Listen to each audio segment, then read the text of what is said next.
Tapi kehendak Allah Nah, atau dengar Tuhan yang dulu ya. mengutus aku Saya ini bilang tadi, apa? ketika Yesus melakukan yang di luar nalar manusia, maka Allah yang bekerja. Berarti di dalam diri Yesus itu adalah Allah. Oke, baik. Ketika perbuatannya itu yang perbuatan ilahi, Oke. maka itu Ya, adalah Allah. oke. Maka saya bilang 100% Ketika manusia, Yesus, 100%. oke, baik. Ketika Yesus tidak bisa berbuat apa-apa, ketika Yesus ngantuk, ketika Yesus buang air besar, ya, ketika Yesus tidak bisa berbuat apa-apa, apakah Tuhan yang Maha Kuasa ada dalam diri Yesus? Kan saya bilang tadi, 100%. Ada atau tidak, Bang? Dijawab aja, ada atau tidak? Sekarang gini, dengar dulu Bang, nggak Ya. bisa ada atau tidak. Itu namanya menjebak. Kalau di dalam hukum ada tidak ada itu menjebak. Dalam arti gini, kalau manusia udah pastilah kita melakukan apa seperti manusia. Tetapi yang namanya Yesus itu kudus, tidak tercela, tidak pernah membunuh, tidak pernah berzina, tidak pernah mencuri, tidak pernah berkata kasar, tidak pernah mengejek-ngejek orang, tidak pernah merendahkan orang lain. Dia kudus, tidak tercela, tetapi dia tetap melakukan Sebentar. segala sesuatu. Terakhir dari saya, manusia. terakhir. Sebelum ke Bang Jumba. Ini, silakan. Bang. Sebentar, Bang Andi. Saya sapa dulu. Saya sapa dulu Gurunda Juma. Assalamualaikum Gurunda. Mohon maaf saya tidak lihat permintaan tadi, lagi asik mendengarkan. Silakan Bang Andi lanjut. Iya, oke, baik. Habis ini Bang Juma. Gini Bang ya. Waalaikumsalam warahmatullahi wabarakatuh. Abang ini nggak mau jujur menjawab. Gini aja, saya persingkat. Bukan tidak. Oh ya, Abang silakan. dengerin dulu, saya persingkat. Di Matius 4 nomor 8, iblis membawanya ke gunung yang tinggi. Pertanyaan saya kepada abang, apakah waktu Yesus dibawa oleh iblis, yang Maha Kuasa ikut terbawa oleh iblis? Atau yang Maha Kuasa minggir dulu gitu? Silakan dijawab. Oke. Konteks itu ingin menunjukkan bahwa Yesus itu orang yang kudus. Jasmani Yesus itu adalah manusia yang kudus. Di dalam Yesus ada roh Allah. Oke. Ketika iblis mencobai Yesus, kan roh Allah yang bekerja. Oke. Jadi iblis, Kalau tidak roh iblis, jadi Anda putuskan aja, Pak. Jangan iblis membawa Tuhan Sang Pencipta alam semesta bersama Yesus ya. Jadi iblis bisa membawa Sang Pencipta ya. Oke. Yang dibilangkan yang berinteraksikan jasmani Yesus dengan iblis. Ngerti nggak? Saya bacakan datanya. Dan iblis membawanya pula ke atas gunung yang sangat tinggi. Oke. Jadi Yesus terbawa oleh iblis. Di dalam diri Yesus ada yang Maha Kuasa Pencipta alam semesta. Apakah Anda setuju kalau iblis membawa Sang Pencipta alam semesta dalam diri Yesus? Setuju apa tidak? Kan dia jasmaninya yang berinteraksi. Emang iblis bawa mayat? Ya kan ya, emang iblis Yesus bawa mayat. Kristusnya. Yesus itu hidup waktu dibawa oleh Kan iblis. saya bilang, ya udah, kan jasmani Yesus yang Ya tinggal diajak jawab berinteraksi. tinggal jawab bro. Yang Ketika Maha Kuasa, Yesus yang Maha Kuasa oleh iblis, tinggal jawab aja. Yesus menjawab iblis, maka Roh Kudus yang bekerja. Kan seperti itu. Apakah iblis makanya konsep saya abang nggak jawab tadi, pertanyaan. abang ini gini, dengarkan saya dulu. Silakan. Abang selalu memisahkan antara diri Yesus dan Roh Kudus. Itu tidak bisa dipisahkan. Justru saya nggak memisahkan, Bang. Ini saya menyatukan kehendak Anda memisahkan. Kan saya bilang, Anda bilang dari tadi, apakah itu Yesus, terakhir apakah itu Roh Kudus, apakah Yesus, apakah Roh Kudus. Saya bilang dari tadi 100% itu sama. Iya, dengerin baik-baik makanya Ngerti, bahasa kan? Indonesianya, dengerin Bang. Ya, Saya ngerti di dalam bahasa diri Indonesia, Yesus, di dalam diri Yesus menurut Abang itu ada Sang Pencipta, ada Roh yang Maha Kuasa di dalam diri Yesus. Oke, pertanyaannya, waktu Yesus dibawa oleh iblis, apakah yang Maha Kuasa ikut terbawa atau tidak? Mudah toh, tinggal jawab aja tidak atau iya. Jawabannya ketika iblis mencobai Yesus, maka Roh Kudus bukan mencobai, saya tanya terbawa dulu, Ngerti? terbawa dulu baru dicoba. Benar, terbawa. Iya, kan jadi Yesus yang terbawa kan? Ngerti? Apakah kan? Roh ikut terbawa juga? Roh yang Maha Kuasa terbawa juga? Ketika iblis mencobai Yesus, Allah menjawab, janganlah cobai. Apakah Roh yang Maha Kuasa ikut terbawa oleh iblis atau tidak? Kok konteks abang udah lain? Apakah terbawa iblis maksudnya seperti apa? Ya, saya Kan ulang bilang kembali, jasmani makanya Anda Yesus ini yang nggak terbawa konsisten dengan iman Anda. Anda Aduh. tidak konsisten. Di dalam diri Yesus, Enggak bang, ya saya konsisten. ada, dengerin bang, di dalam diri Yesus ada roh yang maha kuasa dalam dirinya. Waktu iblis membawa Yesus, Yesus dalam keadaan hidup. Berarti ada roh yang maha kuasa dalam diri Yesus. Tinggal Anda jawab, iblis membawa Yesus termasuk roh yang maha kuasa dalam dirinya. Kelar. Gitu loh. Anda mau memisahkan dulu gitu. Silakan dipisahkan. Kalau Anda memisahkan berarti iblis membawa Saya mayat. bilang kan tadi Gitu loh. 100. Yesus itu tidak dipisahkan. Berarti Kan saya jadi iblis tadi membawa menjawab yang maha kuasa ya. secara runtun. Berarti iblis yang membawa maha kuasa ya. Bang Handi, Yesus. Bang Handi, Yesus. Bang Handi, Iya. itu ketika iblis mencobai Yesus, itu kan untuk menguji kekudusan Yesus, untuk menunjukkan kemuliaan Allah. Ini lompat ke Kenapa mencobai. Anda mengatakan bahwa Oke, iblis saya lompat bisa ke mencobai mencobai aja. Allah? Saya ikuti seleranya. Apakah Dengarkan saya. waktu Yesus Ketika bersoal Yesus jawab menjawab, dicobai oleh iblis itu? Ya, saya lompat ke mencobai.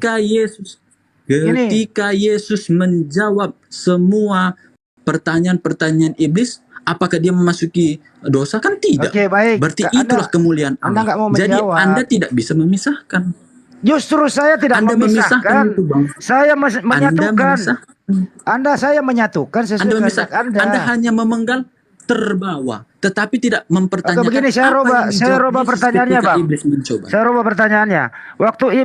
Silakan. Waktu iblis membawa Yesus, roh yang maha kuasa ada di mana? Silakan. Di dalam Kristus, saya bilang satu kesatuan dengan Oke, Kristus. di dalam Yesus. Apakah roh yang maha kuasa terbawa oleh iblis? Nah, abang memisahkan terbawa dan ketika dicobai dan ketika menjawab percobaan yang dilakukan oleh iblis. Di situ abang memisahkan. Kok memisahkan? Anda memisahkan. Abang hanya menanyakan ketika terbawa, tidak Oke, mempertanyakan kalau begitu ketika saya dicobai. gabung. Saya gabung. Apakah iblis membawa jasmani Yesus dengan roh Yesus? Membawa jasmani, ya betul, membawa jasmani Yesus. Dan roh? Ketika iblis Ada mencobai Yesus, waktu maka iblis Allah membawa menjawab Yesus, bahwa dengar, kamu Bang. tidak boleh mencobai Tuhan Allahmu. Waktu Yesus Ngerti membawa iblis, dengerin dulu. Waktu Yesus membawa iblis, Yesus membawa waktu iblis. iblis membawa Yesus, saya Oh, ulang ya. ya. Waktu iblis membawa Yesus, apakah Yesus waktu itu punya roh? Aduh, berapa kali harus itu pertanyaan berbeda. Saya bilang kan Tinggal jawab. Yesus dan Roh Allah itu satu kesatuan. Oke, baik. Sampai situ ngerti. Artinya, abang berulang. artinya dari Yesus tadi abang putar. iblis membawa Yesus, di dalam diri Yesus ada roh Sang Pencipta. Artinya, iblis membawa jasmani Yesus, berikut roh Yesus Sang Pencipta. Artinya iblis berhasil membawa Yesus dan roh yang maha kuasa. Betul apa betul? Betul dong. Konteksnya apa saya bilang tadi? Konteksnya apa Ya saya tinggal bilang tadi? dibetulkan aja tuh, selesai. Konteksnya apa tadi, Bang? Tujuannya mencobai adalah jasmani Yesus, kalau mau bahwa Yesus itu kudus atau tidak. Oh, lari kemana-mana. Bukan lari kemana-mana. Kan konteksnya saya bilang tadi, iblis itu mencobai Yesus itu untuk Saya menguji belum mencobai, kekudusan baru Yesus. kita nggak bahas mencobai, Itu baru konteksnya, membawa. Bang. Kalau abang bertanya tentang kejadian yang itu, konteksnya itu tidak bisa abang buat konteks yang lain. Oke, baik. Sekedar Baik, tanya. saya bacakan lagi. Di situ, di samping Yesus dibawa, tujuannya adalah dicobai menurut Anda bersoal jawab. Di sana Ya. itu, iblis berkata, "Hai Yesus, akan kuberikan seluruh kerajaan dunia ini apabila kau sujud menyembahku." Itu namanya dicobai imannya. Ya. Yesus Apa jawabannya itu? berkata, Apa jawabannya? dengerin dulu. "Enyahlah kau iblis, hanya kepada Tuhan saja kau harus menyembah." Kan begitu Ya. percobaannya. Iblis nggak berhasil menggoda Yesus, diberi oleh harta yang begitu berlimpah seluruh Iya. kerajaan dunia. Iya. Pertanyaan sekarang, apakah yang maha kuasa ikut tercobai oleh iblis di dalam diri Yesus? Apa kata Yesus tadi? Hanya kepada Tuhanmu lah kau hanya saja bersembah. Oke. Yesus menunjukkan Tuhan yang mana yang harus disembah. Allah yang kudus. Yang mana Allah yang kudus, dalam diri Yesus atau yang ada di surga? Saya bilang, Kan itu tidak terpisahkan. Mulai Maupun lagi. Allah Bapa Nah, maupun yang di dalam Kristus itu sama Yesus kesatuan, Bang. Ngerti? menyuruh iblis menyembah kepada siapa? Apa? Yesus menyuruh iblis menyembah kepada siapa? Apa tadi di konteksnya, Bang? Nyala kau kepada iblis, Tuhan hanya mula. kepada Tuhan saja kau harus menyembah. Kau nggak hafal Bible juga sih? Kan gitu katanya kan? Hanya ya. kepada Tuhan mula saja kau bersembah. Oke. Dia Tuhan yang mengucapkan mana? itu kepada iblis. Ya, Tuhan kepada yang mana? iblis dia berkata seperti itu. Ya, Tuhan Saya yang bilang, mana? Tuhan Allah Bapa dan di dalam diri Kristus itu sama. Ngerti, Bang? Tuhan yang mana diperintahkan oleh Yesus suruh menyembah?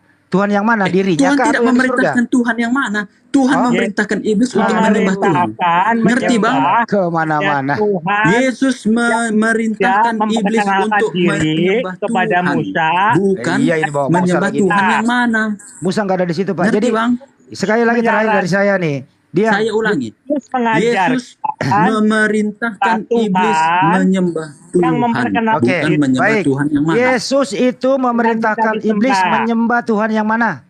Yang ada dalam dirinya atau yang ada di surga? Menyembah Tuhan. Tuhan Di yang dalam mana? diri Kristus dan Ya Bapa itu kan? satu.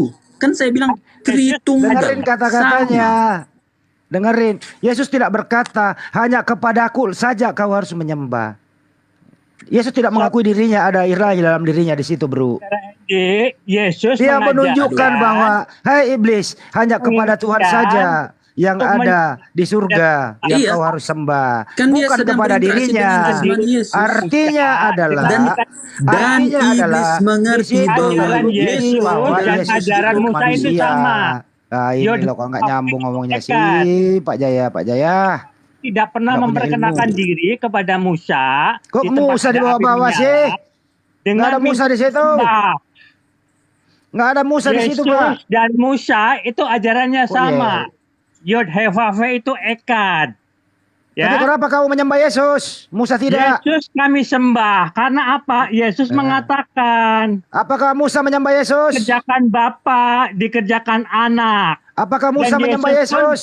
Dan Yesus pun Jaya. mengatakan, ku Pak bangkit Jaya. Woi, pada akhir zaman. Pak Jaya, apakah Musa menyembah Yesus? Abraham, Abraham adakah lagi. Musa, Kemana-mana. adakah Daud, Buset. pernah berkata, Kenapa sih orang nggak bisa bahasa pada Indonesia akhir dengan baik? zaman, Pak Jaya. adakah Pak Abraham, Jaya, diam dulu. adakah Pak Jaya, diam dulu. Diam dulu. adakah Hmm, sanggup berkata, ku bangkitkan pada akhir zaman? Buset. Hanya dia yang bergelar Tuhan sanggup Jaya. berkata, ku bangkit Hei, lari konteks. pada akhir. Pak Jaya, apakah Saudara, Musa Bang- menyembah Yesus? Bang Handi, Bentar dulu, sopan. saya harus kasih pelajaran Pak Jaya. Harus Pak sopan, Jaya, Bang Handi. apakah Bang Musa Handi menyembah harus Yesus? sopan. Yang cerdas, mungkinkah Tuhan yang satu, ya, lari pencipta kemana-mana. alam semesta, kepada satu pribadi bernama Musa memperkenalkan diri dengan pernyataan perkenalan yang bertolak belakang? Pak Jaya, pertanyaan pasti singkat. mustahil. Pak Jaya, dengerin baik-baik. Apakah Musa menyembah Yesus? Mengapa terjadi pernyataan aku adalah Allah, sembahlah aku? Iya, Dirikanlah dengerin dulu. Apakah Musa Namun- menyembah Yesus? Itu sudah Aduh. terjadi. itu sudah menangis Bang Handi. Demikian. Coba Udah ya. didengarkan suara. Nangis itu ya. Udah nangis dia. udahlah. Mengapa terjadi Izin, demikian? Pak Jaya. Juma. Jangan nangis Bang, jangan nangis, jangan nangis. Kondisi Pak Jaya. orang Lali banyak dan macam seperti saya. itulah. Dirikanlah sholat. Kita harus Jangan nangis. sopan kalau sama Oke, orang. oke. Pak Jaya. Ya, jadi Harus sopan kita. Kita Oke. bilang Iya. orang nangis nggak nangis orang kan nggak sopan. Bang Handi, Ya, jadi kita kalau harus dari maklumi teman suaranya kita. saya dengar Bapak Di ini dalam sakit, 1 Korintus Pak. 4 nomor 10. Sembah. Makanya ngobrolnya nggak nyambung. Iya. Ya. 1 Bapak Korintus lebih baik 4 nomor sering 10. mampir Excel, Di situ Pak. dikatakan bahwasanya Ya. dengarkan saya dulu. Sebenarnya, 1 Korintus Pak Jaya 4 nomor juga tidak- 10. Tidak Ya salah Pak ampun. Jaya. Karena semua berkesinambungan. Kalau dalam Alkitab itu memang berkesinambungan. Hanya saja lebih baiknya tadi teratur berbicara kan seperti saja tadi kan. Oke, tidak masalah Bang. Jadi balik lagi sebenarnya kesimpulan dari saya ikut diskusi ini sebenarnya saya tidak ingin mencari kebenaran bahwa biarlah orang bisa masuk ke kepercayaan saya. Tidak seperti itu. Hanya saja saya ingin meluruskan apa yang saya imani, bahwa selama ini orang mengatakan kami menyembah 3 Tuhan. Bahwasanya kami tidak pernah menyembah 3 Tuhan. Tetapi Allah Bapa, Allah Anak, dan Roh Kudus itu dipisahkan secara zaman saja. Ketika perjanjian lama, Tuhan menunjukkan dirinya di dalam Allah Bapa. Setelah itu dia menjelma sebagai manusia untuk menebus dosa manusia. Belenggu dosa di dalam Yesus bangkit dari mati. Pada hari ketiga dia naik ke surga, setelah itu naik ke surga, maka turunlah Roh Kudus. Dalam arti ketika ditanya, apakah Allah Bapa yang di atas langit ketika berbicara pada saat Yesus dibaptis, dan dengan Roh Kudus yang ada dalam burung merpati menghinggapi Yesus Kristus, dan pada saat yang dibaptis sama, apakah ada tiga seperti itu? Saya bilang balik lagi, tidak ada pemikiran manusia yang bisa membatasi kekuasaan Allah. Ketika Matius menuliskan seperti itu, bahwa Matius tidak pernah membatasi kuasa Allah. Kira-kira seperti itu. Untuk selebihnya mungkin hanya ini, saya ada kegiatan yang lain. Saya ucapkan terima kasih kepada abang-abang semua. Kiranya apa yang Anda imani, imanilah lebih baik lagi, agar Indonesia kita bisa lebih toleransi, bisa lebih damai. Kalau Anda juga mengimani iman Anda, saya yakin kita semua menjadi orang yang lebih baik, dan negara kita Pak Khotbah jangan di sini Pak. Kalau khotbah Pak, jangan di sini Pak. Iya, kalau khotbah jangan di sini ya Pak. Bukan khotbah, Bang, dengarkan. Jadi gini, Anda di Indonesia kan? Anda di Indonesia. Jadi gini. Kita kan beragam. Jadi gini, Bang. Kalau beragam kita bertoleransi pasti lebih baik. Berarti Anda tidak dari tadi tidak Bapak, jiwa Bapak nerangin nasionalisme tuh nggak bawa kalau dalil tidak satupun dalam Bible menerima. Pak. Bapak dari tadi nerangin tuh nggak ada dalil satu dalam Bible Pak. Bapak itu asumsi terus lah, kok kabur. Halo. datang Bang Juma. Silakan Bang Juma, dari tadi mau ngomong. Iya. Kalau tidak ada OTN-nya berarti kita menolak dong. Kan tadi khotbah, sekarang saya Ditanggapi Gurunda ada nih, penyebar baik. Saya yang ceramah. Penyebar berita baik ini Iya. Bang Zuma ada Bang sebelah. Halo. Iya, jadi gini, kalau teman-teman kita itu Kristen bicara seenaknya dalam arti kata sesuai doktrin dan dogma, itu semua wajar. Karena memang di dalam kitabnya itu disampaikan 1 Korintus 4 nomor 10, Kristen bodoh oleh karena Kristus, tetapi kamu arif dalam Kristus. Kristen lemah tetapi kamu kuat. Kamu mulia tetapi Kristen hina. Itu dalilnya ada. Jadi kalau hari ini kita menilai teman-teman Kristen dengan doktrin dan dogma, gitu, itu sudah doktrin. Mereka ini memang bodoh dalam perspektif iman. Itu nggak bisa itu nggak bisa kemudian kita salahkan mereka. Nah, di dalam kitabnya orang Yahudi dikatakan, Amsal 10 nomor 21, bibir orang benar mengembalakan banyak orang, tetapi orang yang goblok atau orang bodoh mati karena kurang akal budi. Jadi kalau ada yang mengatakan 1 tambah 1 tambah 1 sama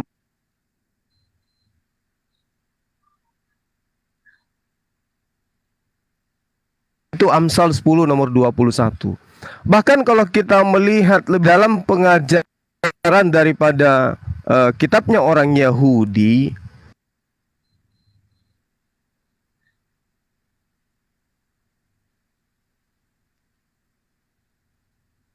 inilah itu diterangkan di dalam kitab Ayub, ya, bahwasanya orang yang mengatakan Tuhan itu terkutuk kemudian mati dengan mengenaskan, itu adalah identik dengan perempuan gila. Begitu juga di dalam Markus 5, orang yang menuhankan manusia, sujud menyembah manusia, itu adalah orang kerasukan setan. Jadi kalau teman-teman kita Kristen hari ini menyuarakan Tuhannya itu adalah satu, tapi faktanya adalah tiga, ya kita nggak bisa salahkan juga. Karena mereka satu adalah orang bodoh, kedua adalah orang gila, ketiga adalah identik menurut Ayub sebagai perempuan yang gila.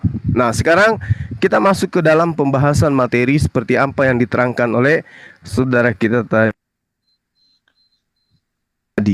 Kalau dikatakan Yesus itu juru selamat, Yesus itu adalah satu-satunya manusia yang menghakimi, membangkitkan, itu salah, sehingga dia Tuhan, itu keliru.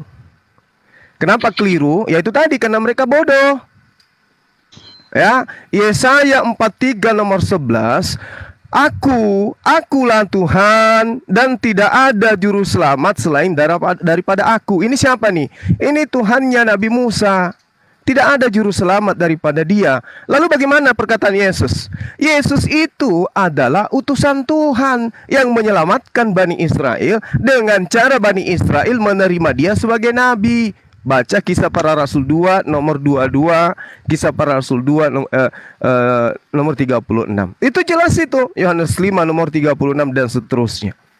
Jadi Yesus, Musa, Daud, Salomo, Kores, Harun, Samuel, itu semua adalah utusan Tuhan sebagai juru selamat.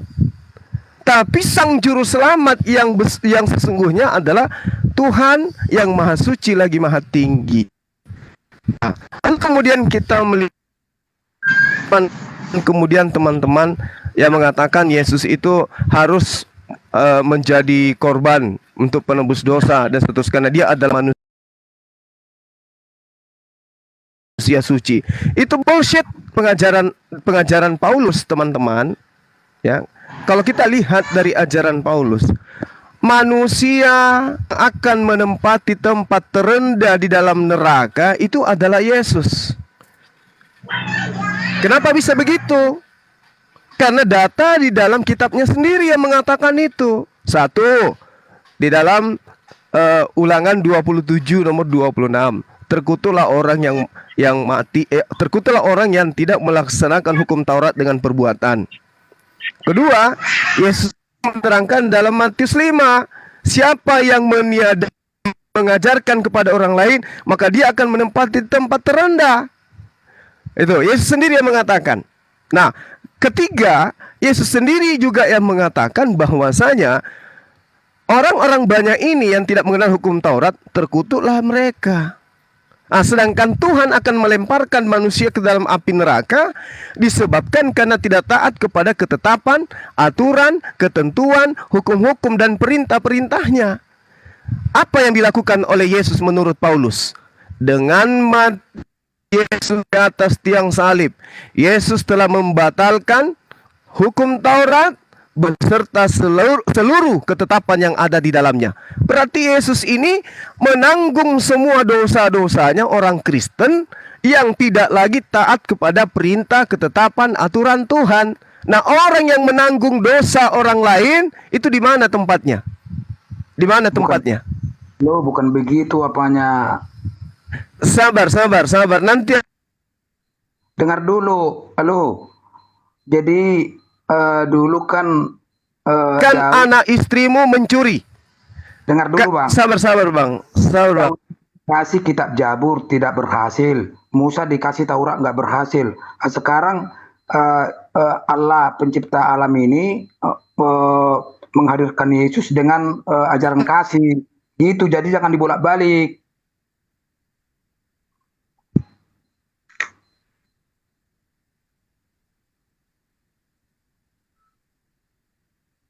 Halo.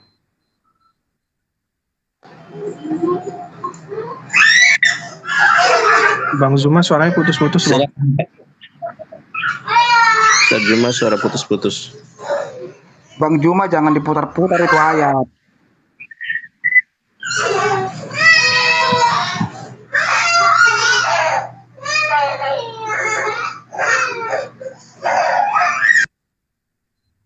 Paulus benar. Oke, silakan yang lain. Mulai Bang Juma nggak kelihatan nih. Ya udah tuh. Jadi begini Bang Juma ada. Pak, ya. Pak Jaya. Apalagi Pak Jaya? Muter-muter. Anda itu memberdayakan ayat-ayat Alkitab semau gue sesuai dengan pemahaman kamu. Juma itu udah membolak-balikan isi kitab itu, bukan begitu. Dulu Allah itu menurunkan Jabur itu kepada Daud, tidak berhasil. Terus diturunkan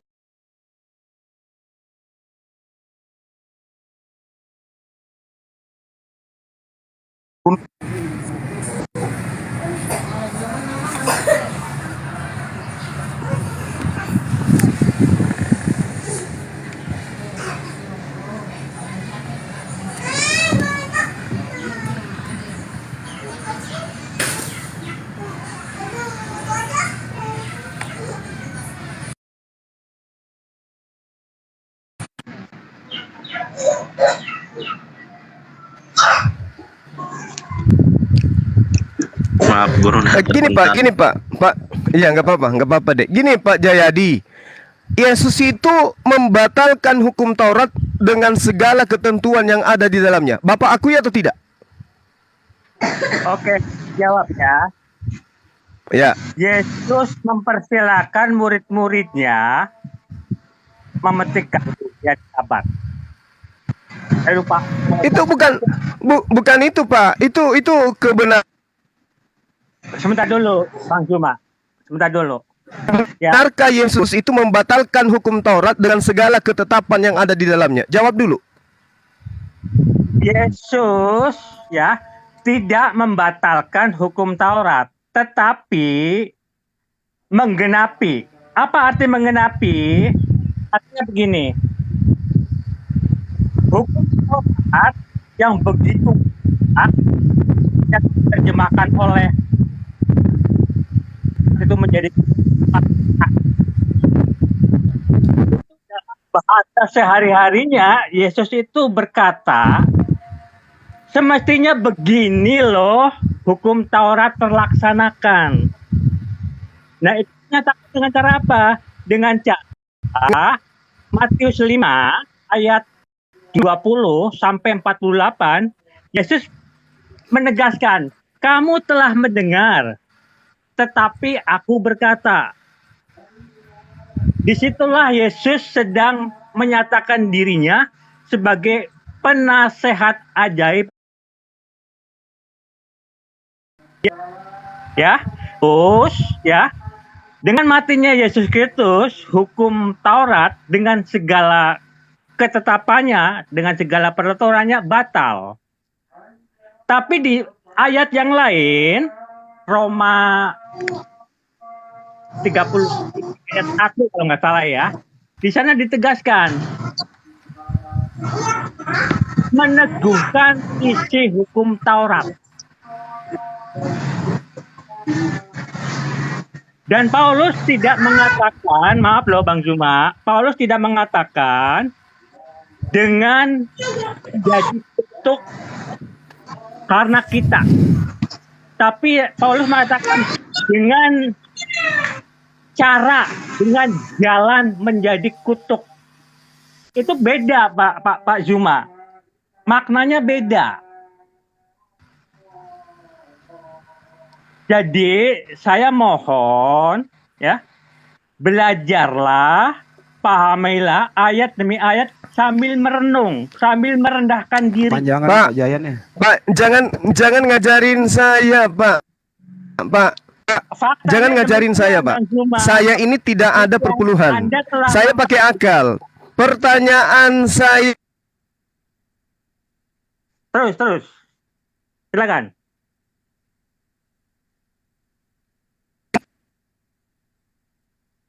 Sinyalnya kurang bagus, putus-putus. Hilangan juga nih. Sinyalnya kurang bagus. Sebentar ya, sabar Pak Jaya. Sabar ya. Pak Jaya, dengar saya nggak? Pak Jaya dengar saya? Iya. Pak Jaya masih melakukan hukum Taurat? Saudara Hendy, Jawab aja iya atau tidak gitu loh. terus kalau Yesus menyebut diri, Saya nggak nanya Yesus. Saya nanya Pak Jaya. Kalau Yesus mempersilahkan di hari Sabat, murid-muridnya Ini apa sih? Pak, nggak usah kemana-mana, Pak. Nggak usah. artinya apa? Itu artinya Apakah betul Yesus itu membatalkan hukum Taurat atau tidak? Pertanyaan saya aja, Pak. Pertanyaan saya fokus, Pak. Apakah Yesus itu datang untuk membatalkan hukum Taurat atau tidak? Itu aja dulu. pertanyaan Anda akan saya jawab dengan pemahaman saya, dengan perkataan saya. Boleh nggak? Kuasai Bible daripada Anda. Anda hanya Tidak bermodalkan iman. harus dengan yang Anda inginkan. Boleh nggak? Enggak. Ini pertanyaan yang mendasar, Pak. Yesus itu datang membatalkan hukum Taurat atau tidak? Yesus Betul apa? Betul apanya? Yesus datang menggenapi itu. Menggenapi atau membatalkan? Menggenapi. Menggenapi atau membatalkan? Menggenapi itu Menggenapi yang katanya. ya. Apa Menggenapi kan? arti menggenapi itu bukan hanya melaksanakan. Kalau hanya berarti melaksanakan, sudah Bapak nggak usah pakai jurus memetik gandum. Ya, dengan Yesus membiarkan Sabat bekerja, itu artinya Yesus sudah membatalkan. Kalau hukum Taurat. Penggenapan itu diartikan hanya melaksanakan. Dalilnya ada loh, Pak. Membatalkan hukum Taurat beserta segala ketetapan yang ada di dalamnya. Apakah Anda akui bahwa Anda hari ini tidak lagi mentaati seluruh aspek hukum Taurat? Jawab. Hukum Taurat itu intinya adalah 2, ya. Tapi oleh ahli Taurat menjadi ribu. Ya. Meluruskan, itu meneguhkan. Apa yang diluruskan? Apa yang diluruskan Paulus, Pak? Apa yang diluruskan? 1, ya, Paulus tidak mengajarkan, ya, Paulus tidak mengajarkan Yod-Heh-Vav-He mengenalkan diri dengan minta disembah. Apa hubungannya? Justru Yod-Heh-Vav-He, Pak. Justru jangankan tidak menyembahnya, orang-orang yang tidak mentaati perintah, orang-orang yang tidak mentaati perintah Yod-Heh-Vav-He itu harus dihanguskan, harus dihapuskan, dibasmi. Jangankan yang lain, Pak. Orang yang tidak bersunat aja wajib hukumnya dibunuh. Kejadian 17 nomor 14.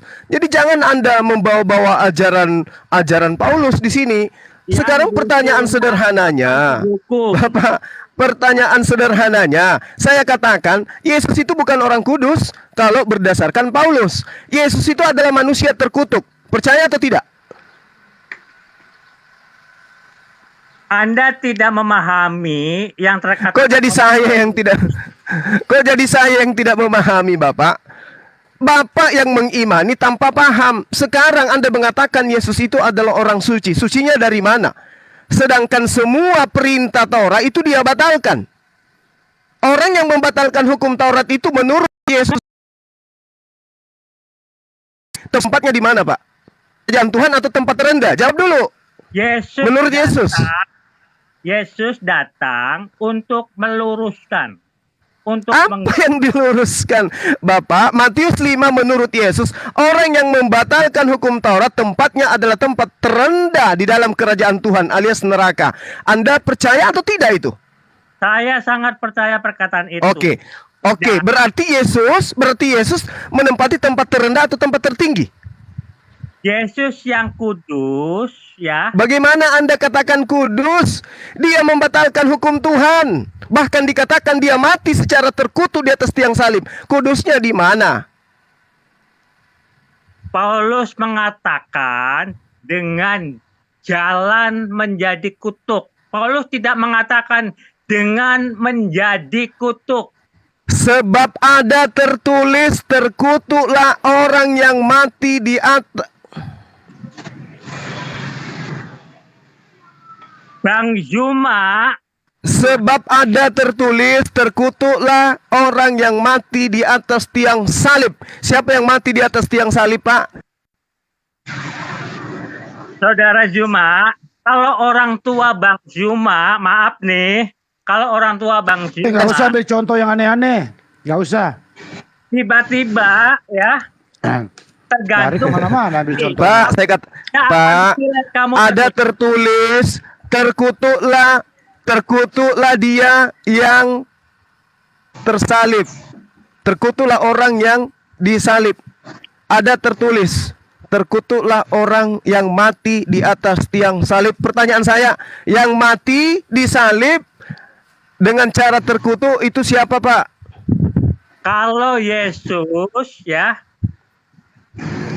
terkutuk di tiang salib, maka Yesus tidak bangkit. Dan sekarang ada Allah yang Maha Kuasa, ya. Itu bukan dasar pijakan, Pak. Sekarang permasalahannya adalah pernyataan Yesus Matius 5, barang siapa yang meniadakan hukum Taurat, meskipun yang paling terkecil, tempatnya adalah tempat terendah. Menurut Paulus, Yesus mati di atas tiang salib membatalkan hukum Taurat dengan segala ketetapan, ketentuan, perintah, aturan, hukum-hukum yang ada di dalamnya. Efesus 2 nomor 15. Masih mau Anda mengatakan Yesus manusia yang Anda sembah itu kudus? Setelah terbukti dia adalah manusia paling terkutuk dan menempati tempat terendah di neraka? Masih mau Anda mengatakan itu? Terkutuk itu karena perbuatan dosa salah satu. Kalau Anda masih mengatakan ya Yesus itu adalah manusia kudus, maka saya katakan benarlah Paulus 1 Korintus 4 nomor 10, Kristen bodoh oleh karena Kristus. Oke, deal? Kita fix di situ? Bodoh bagi mereka yang tidak mendengarkan dan menerima Yesus. Tapi sebuah kebijaksanaan. Menerima Yesus sebagai apa, Pak? Pak, menerima Yesus sebagai manusia terkutuk? Pak, menerima Yesus sebagai manusia terkutuk? Manusia yang menjalani mati dengan cara, bukan mati menjadi terkutuk. Mati dengan cara apa? Teruskan. Mati dengan cara apa? Mati dengan cara? Anda harus bisa mati dengan cara? Jangan ajarin saya, Pak Jaya Abadi, jangan ajarin saya. Saya ini menggunakan akal, Bapak menggunakan iman. Please, jangan ajarin saya. Sekarang Anda mengatakan Yesus itu mati dalam keadaan kudus atau mati dalam keadaan terkutuk? Jawab, silakan. Kudus, mati dengan kudus dari mana? Tetap kudus. Dari mana Anda mengatakan kudus sementara dia membatalkan semua aturan Tuhan? Dari mana Anda bisa mengatakan kudus?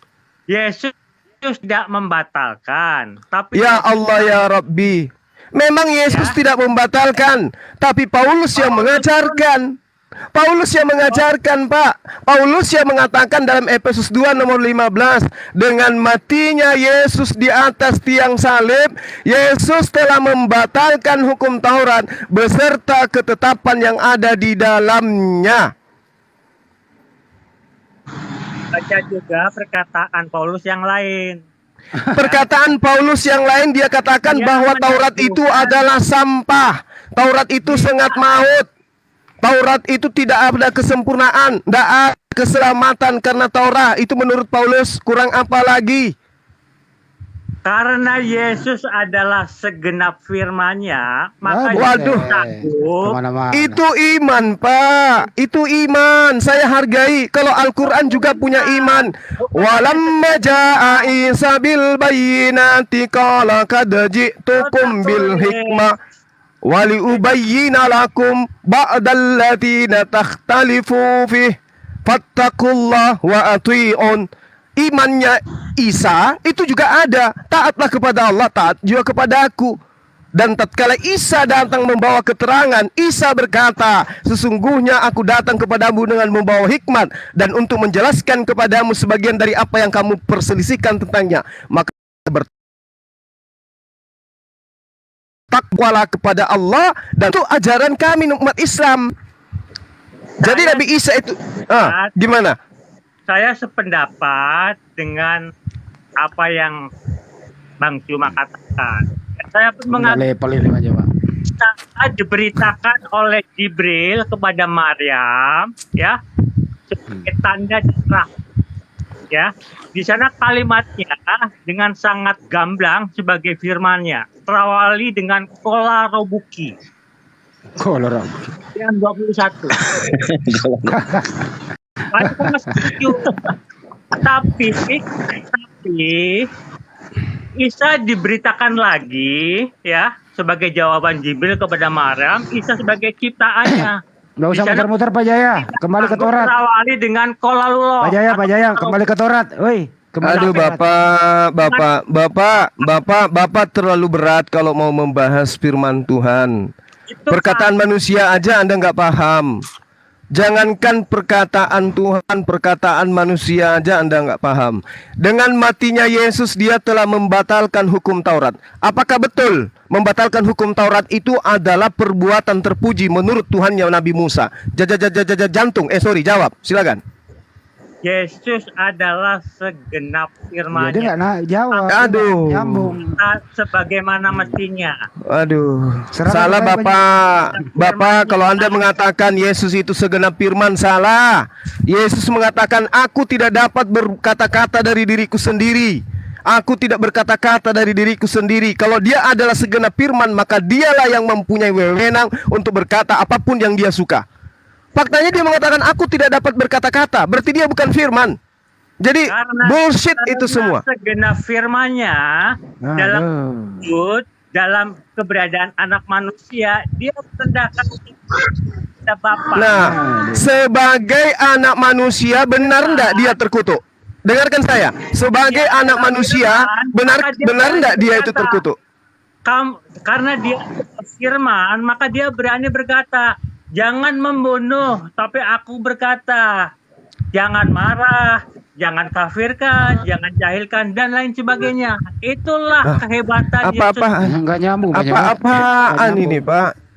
Kalau yang hanya kayak begitu, Bapak, kalau yang kayak begitu yang mendasari ketuhanan manusia, Rasulullah Muhammad sallallahu alaihi wasallam itu dikatakan di dalam Al-Qur'an, "Qul in kuntum tuhibbunallaha fattabi'uni yuhibbukumullah." Barang siapa yang ingin selamat, maka ikutilah aku, kata Rasulullah Muhammad SAW. Jadi nggak ada apa-apanya perkataan Yesus itu, nggak ada apa-apanya. Semua manusia kalau mau selamat, fattabi'uni, wajib hukumnya mengikuti baginda Rasulullah Muhammad SAW. Tapi apakah kemudian kami menuhankan beliau? Tidak. Jadi Anda sangat merendahkan utusan Tuhan kalau hanya dasar pijakan perkataan kayak begitu, lantas Anda melantiknya dia Tuhan. Jujur aja Bapak, jujur aja begini, lebih baik gini Pak. Lebih baik ambil jalan tengah. Kami menuhankan Yesus karena kami bodoh. Itu aja Pak. 1 Korintus 4 nomor 10.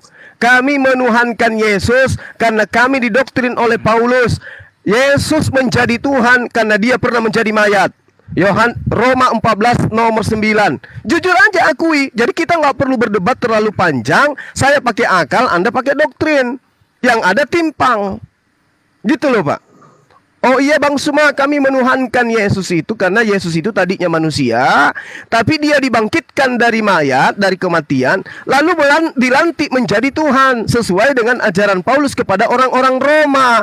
Meskipun kami bukan orang Roma Bang Suma, tapi kami bukan orang Yahudi dan kami juga tidak akan masuk Islam, maka kami memilih menjadikan diri kami sebagai orang Roma yang mendapatkan ajaran dari Paulus. Keturunan dari Benyamin yang adalah serigala menurut Kejadian 49 nomor 27. Jujur aja begitu Pak, maka perdebatan selesai.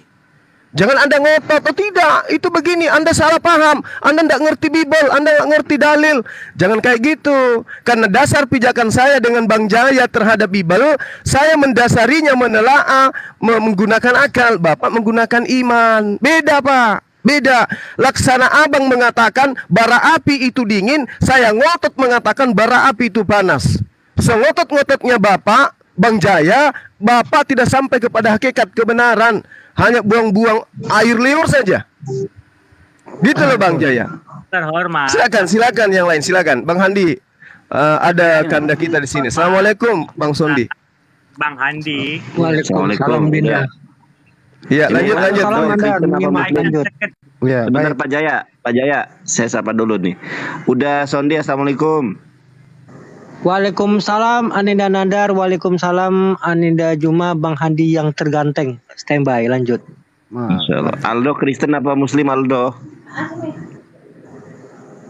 Iya Pak. Aldo Kristen apa Muslim? Muslim Pak. Saya Muslim. Oke. Saya sebentar ke Pak Jaya ya. Pak Jaya menurut Pak Jaya hukum Taurat masih Anda pakai atau tidak Pak Jaya? Singkat aja. Yesus datang untuk Saya nggak nanya Yesus. Pak Jaya. memutuskan istri. Ini bagaimana ya? Nggak ngerti bahasa Indonesia ya, Pak Jaya? Saya nggak nanya Yesus. Menurut sebagai manusia, Anda masih Saya melaksanakan apa yang dikatakan oleh Yesus. Dan Yesus dengan tegas ya di Matius 5. Enggak, itu saya nggak nanya itu. Sampai 4 di sana terkatakan dengan sangat tegas menjadi penasehat hukum Tuhan. Pak Jaya, dengerin bahasa Indonesianya. Mendengar, Pak Jaya, woi. aku Pak Jaya. berkata, Pak Jaya, Anda masih mempergunakan hukum Taurat atau tidak? aku berkata, Astagfirullahaladzim. Gimana diskusi nggak ngerti bahasa Indonesia? Pak Jaya, Anda masih pakai hukum Taurat atau tidak? hukum Taurat sudah diluruskan, sudah digenapi oleh Yesus Kristus. Apa? Bagaimana caranya menggenapinya? Apa yang digenapi? Ini kalau di dalam persidangan tak suruh keluar ini. Yesus menjanjikan ya.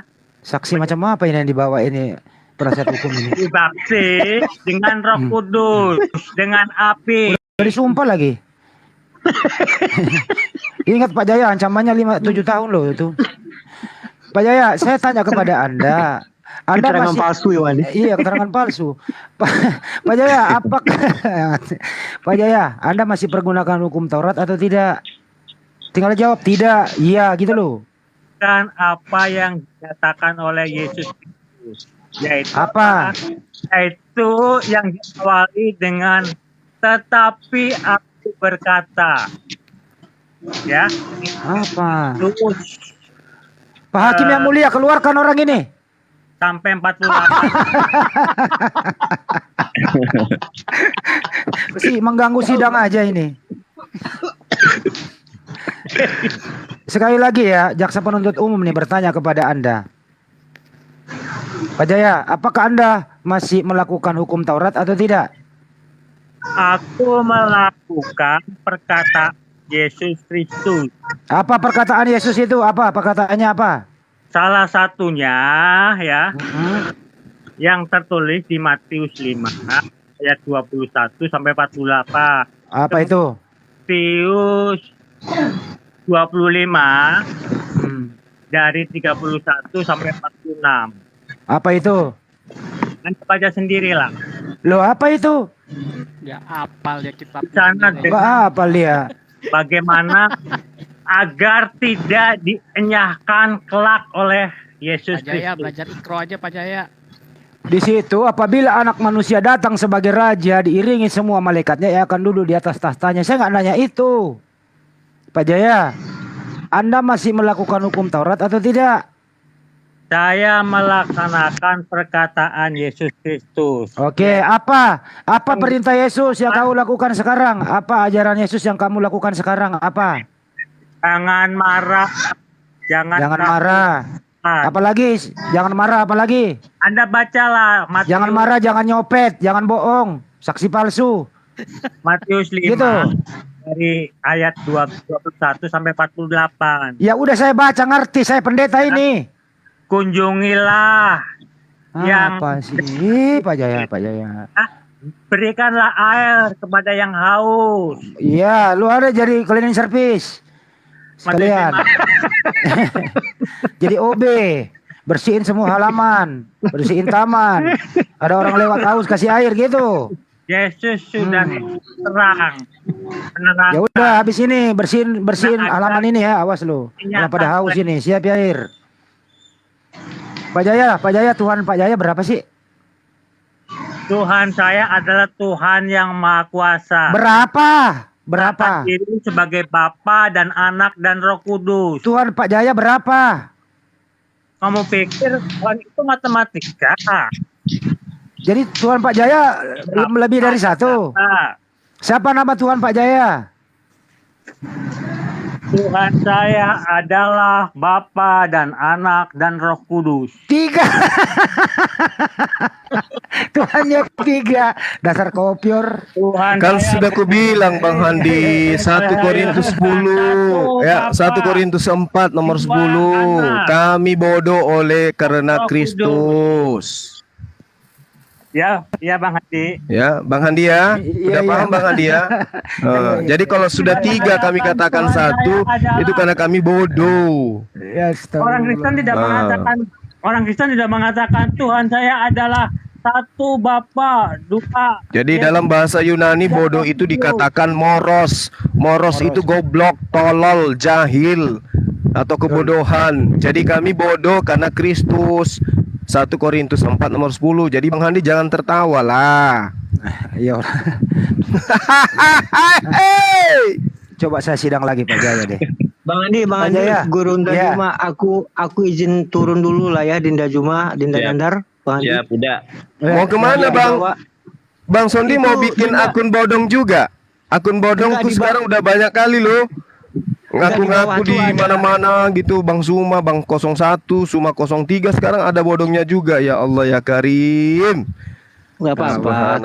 Kalau banyak orang membuat akun kita bodong,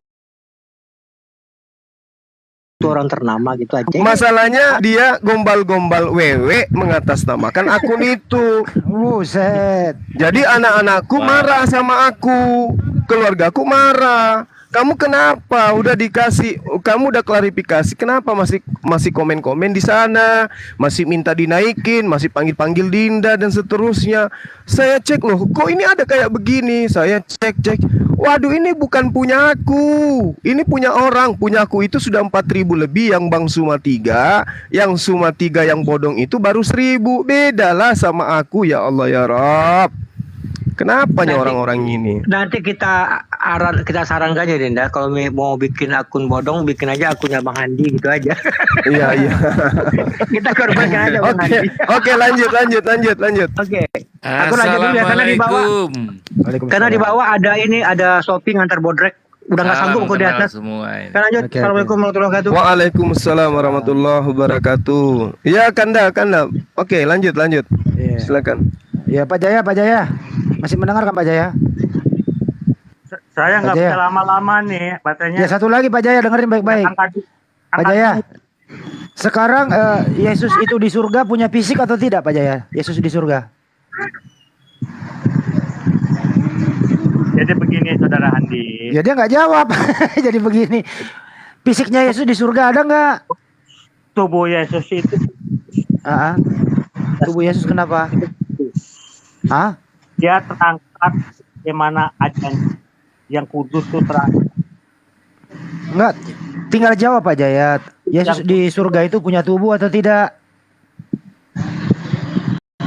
Ya, Yesus yang kudus itulah yang terangkat juga ke surga. Iya, punya tubuh atau tidak? Tubuh. Jadi Yesus punya tubuh di surga? Punya tubuh. Oke. Jenis tubuhnya itu laki-laki apa perempuan? Yesus menggambarkan seorang laki-laki. Laki-laki. Apakah tubuh Yesus di surga adalah Tuhan?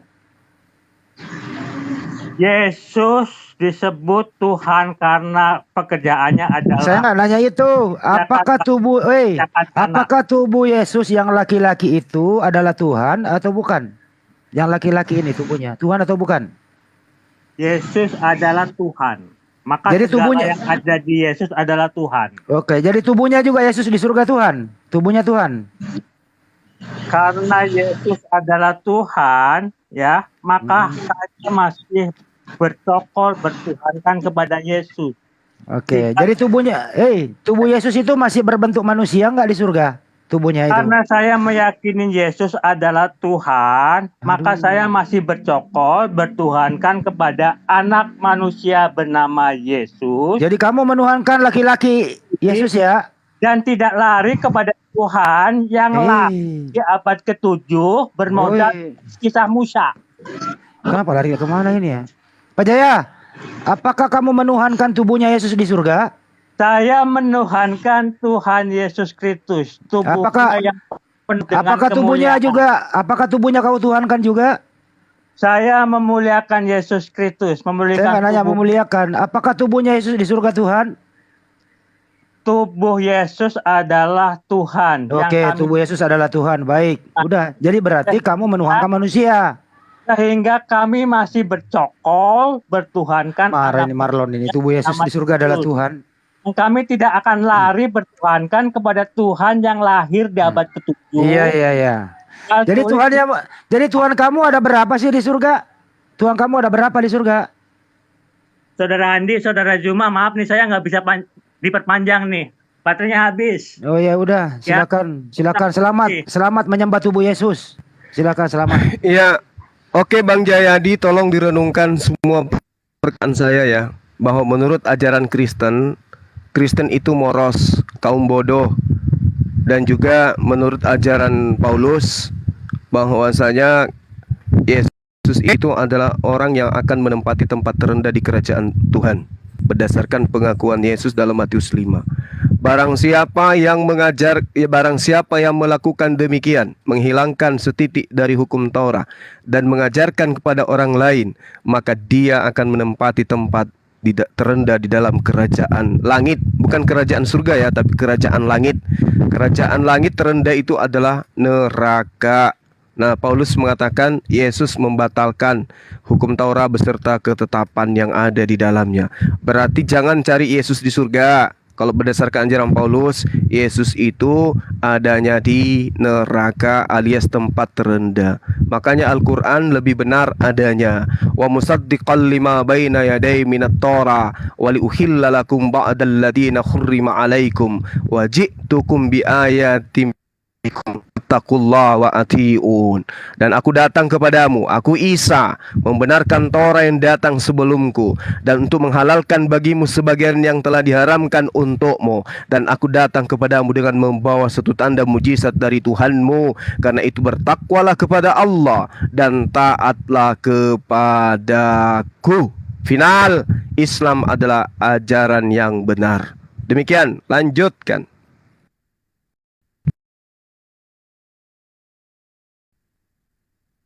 Gak ngerti bahasa Indonesia. Ada Marlon tuh. Pak Marlon, apa yang mau disampaikan? Bang Marlon, silakan.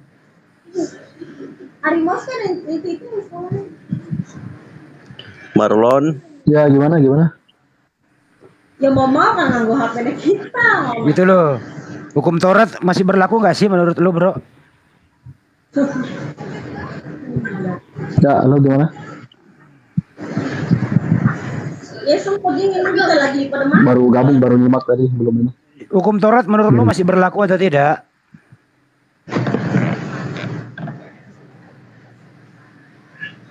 Anu gue kira kontonnya sengaja nonton. Marlon. Berlaku. Masih berlaku.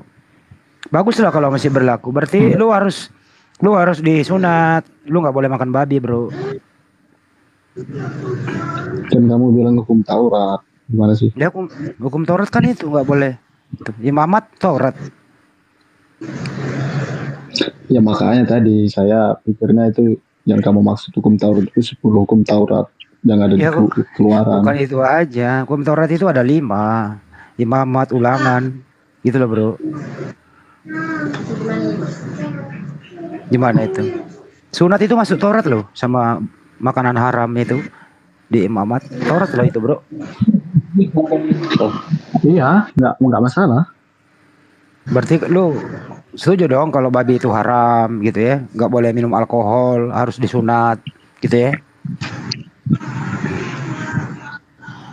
Ya bagi mereka yang menganggap itu ya silakan. Lu nggak bisa kok, harus konsisten, bro. Gimana sih lu ah? Konsisten gimana maksudnya? Konsisten lah. Kalau berlaku ya berlaku, jangan dipilih-pilih. Ya, atau kamu mau ikut kata Bang Jumba Efesus 2:15, dengan matinya ia sebagai manusia, ia telah membatalkan hukum Taurat dengan segala perintah dan ketentuannya. Kamu setuju dengan Paulus? Hukum Taurat tidak berlaku lagi. Itu setuju. Ya tadi kamu bilang berlaku, sekarang tidak berlaku. Jadi hukum Taurat tidak berlaku lagi. Bagaimana cara menghadapi yang begitu? Cara menghadapinya adalah dengan melihat konteksnya.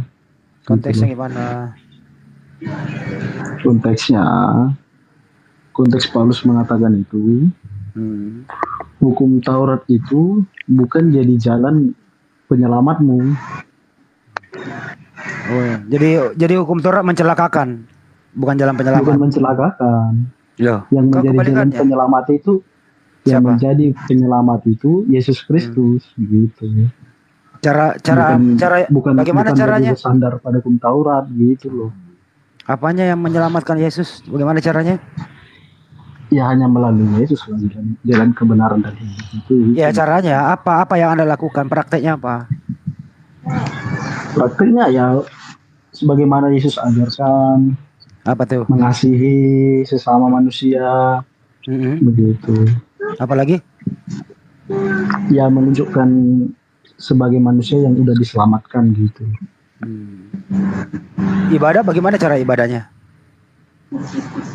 Cara ibadah menurut ini. Menurut siapa? Menurut Yesus apa? Menurut tradisi masing-masing. Bukan menurut Yesus, menurut tradisi ya.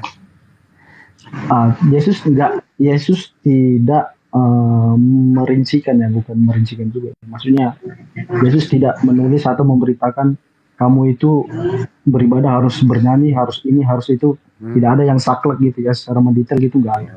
Jadi nggak ada SOP ya? Itu tradisi. Itu yang lebih ditekankan adalah relasi, hubungan. Jadi kamu beribadah berdasarkan siapa sih? Bapak gereja, bukan berdasarkan ajaran Yesus. Intinya beribadah itu ada berdoa, ada bernyanyi. Maksudnya runtutannya, tradisinya itu mengikuti tradisi masing-masing aja. Mengikuti cara masing-masing. Dulu gua nanya Tuan Moto, ini ahlinya nih. Tuan Moto, assalamualaikum. Assalamualaikum Bang Moto. Waalaikumsalam warahmatullahi wabarakatuh. Asatidku semua. Bang Moto jelasin dong apa itu tevila, apa itu selota. Silakan.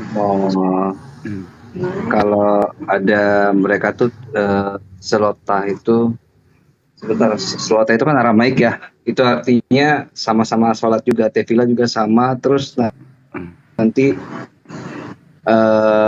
ada tesufah atau pertaubatan.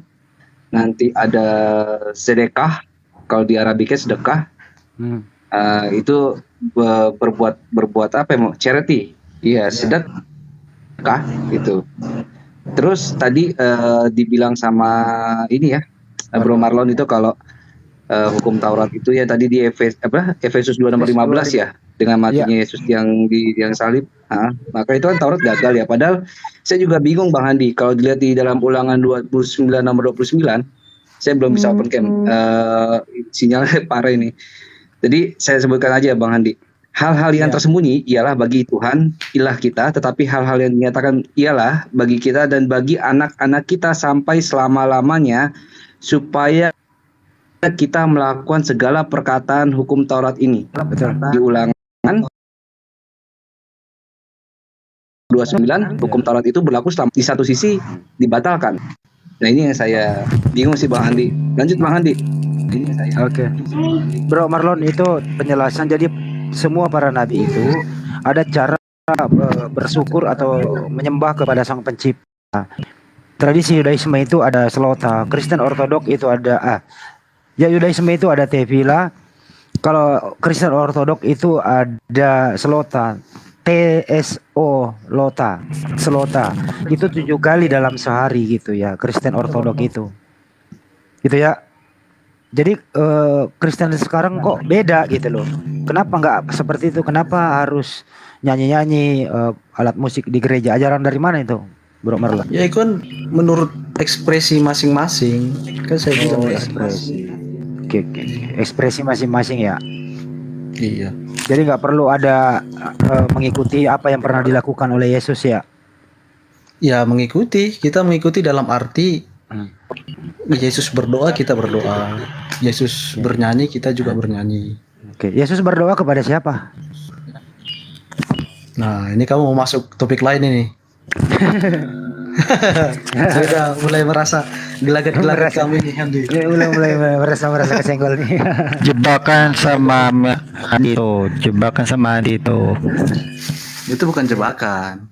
Itu karena kita punya insting bahwa dia akan bergerak ke topik yang lain. Enggak semuanya. Ya, gitu lah itu. Gung gimana tuamu masuk 3 apa 1? Agung Kristen ini menurut saya ini. Gung, tuamu 3 apa 1, Gung? Aku mau nanggapi Bang Andi. Aku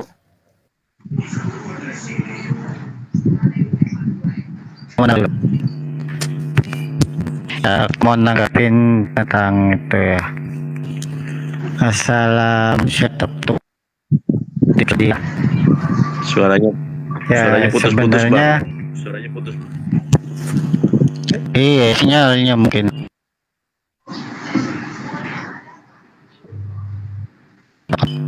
Gini menurut saya loh. Ini hari kok pada gini-gini amat sih. Nggak dengar saya. Itu putus-putus. Putus. Lu kayaknya makan silet, Gung. Sinyalnya rekomend sekali. Iya. Biasanya normal-normal aja. Headsetnya. Padahal ya pakai headset. Handi, saya boleh tanya kamu nggak, Handi? Ntar dulu. Handi. Ntar dulu, aku belum kelar itu. Gimana, Gung? Saya nanya satu dulu, Handi. Ya boleh nanya aja. Kira-kira yang dimaksud dengan Umi yang ditujukan kepada Muhammad itu maksudnya apa? Oh, Umi. Ya. Umi itu bukan berarti dia bodoh ya. Ya itu kalau menurut saya mudah-mudahan nggak salah nih. Umi itu artinya itu dia tidak bisa membaca dan tidak bisa menulis supaya tidak disangka plagiat, nyontek-nyontek, supaya tidak disangka dia membuat sendiri. Jadi Umi tidak itu bisa baca menulis itu maksudnya baca Arab menulis Arab gitu. Iya, tidak. Dia hanya menghafal. Dia menghafal. Nabi menghafal. Al-Qur'an ada dalam diri Nabi. Sama dengan Yesus juga nggak bisa membaca. Tapi kayak nama kayaknya bilang kok. Apa? Kayak nama beda. Apa itu? Kayak nama bilang dia bisa membaca, bisa menulis. Dia kali nama. Apa salah dengar kali lo? Enggak. Jadi yang saya pegang yang mana nih? Yang jawabanmu atau yang kenapa? Jawaban kami lah, karena selama saya menjadi Muslim saya belum pernah melihat tulisannya Nabi Muhammad. Berarti saya tanya dulu Muslim di sini sebentar ya. Pernah nggak teman-teman membaca tulisannya Nabi? Belum tuh, nggak ada tuh tulisannya Nabi. Nggak ada. Dengan temanmu, aturannya bilangnya sahabat-sahabat Nabi, bukan temanmu yang di sini. Kalau yang temanmu di sini ya belum lah. Enggak, saya tanya orang Muslim di sini pernah nggak membaca tulisan Nabi Muhammad?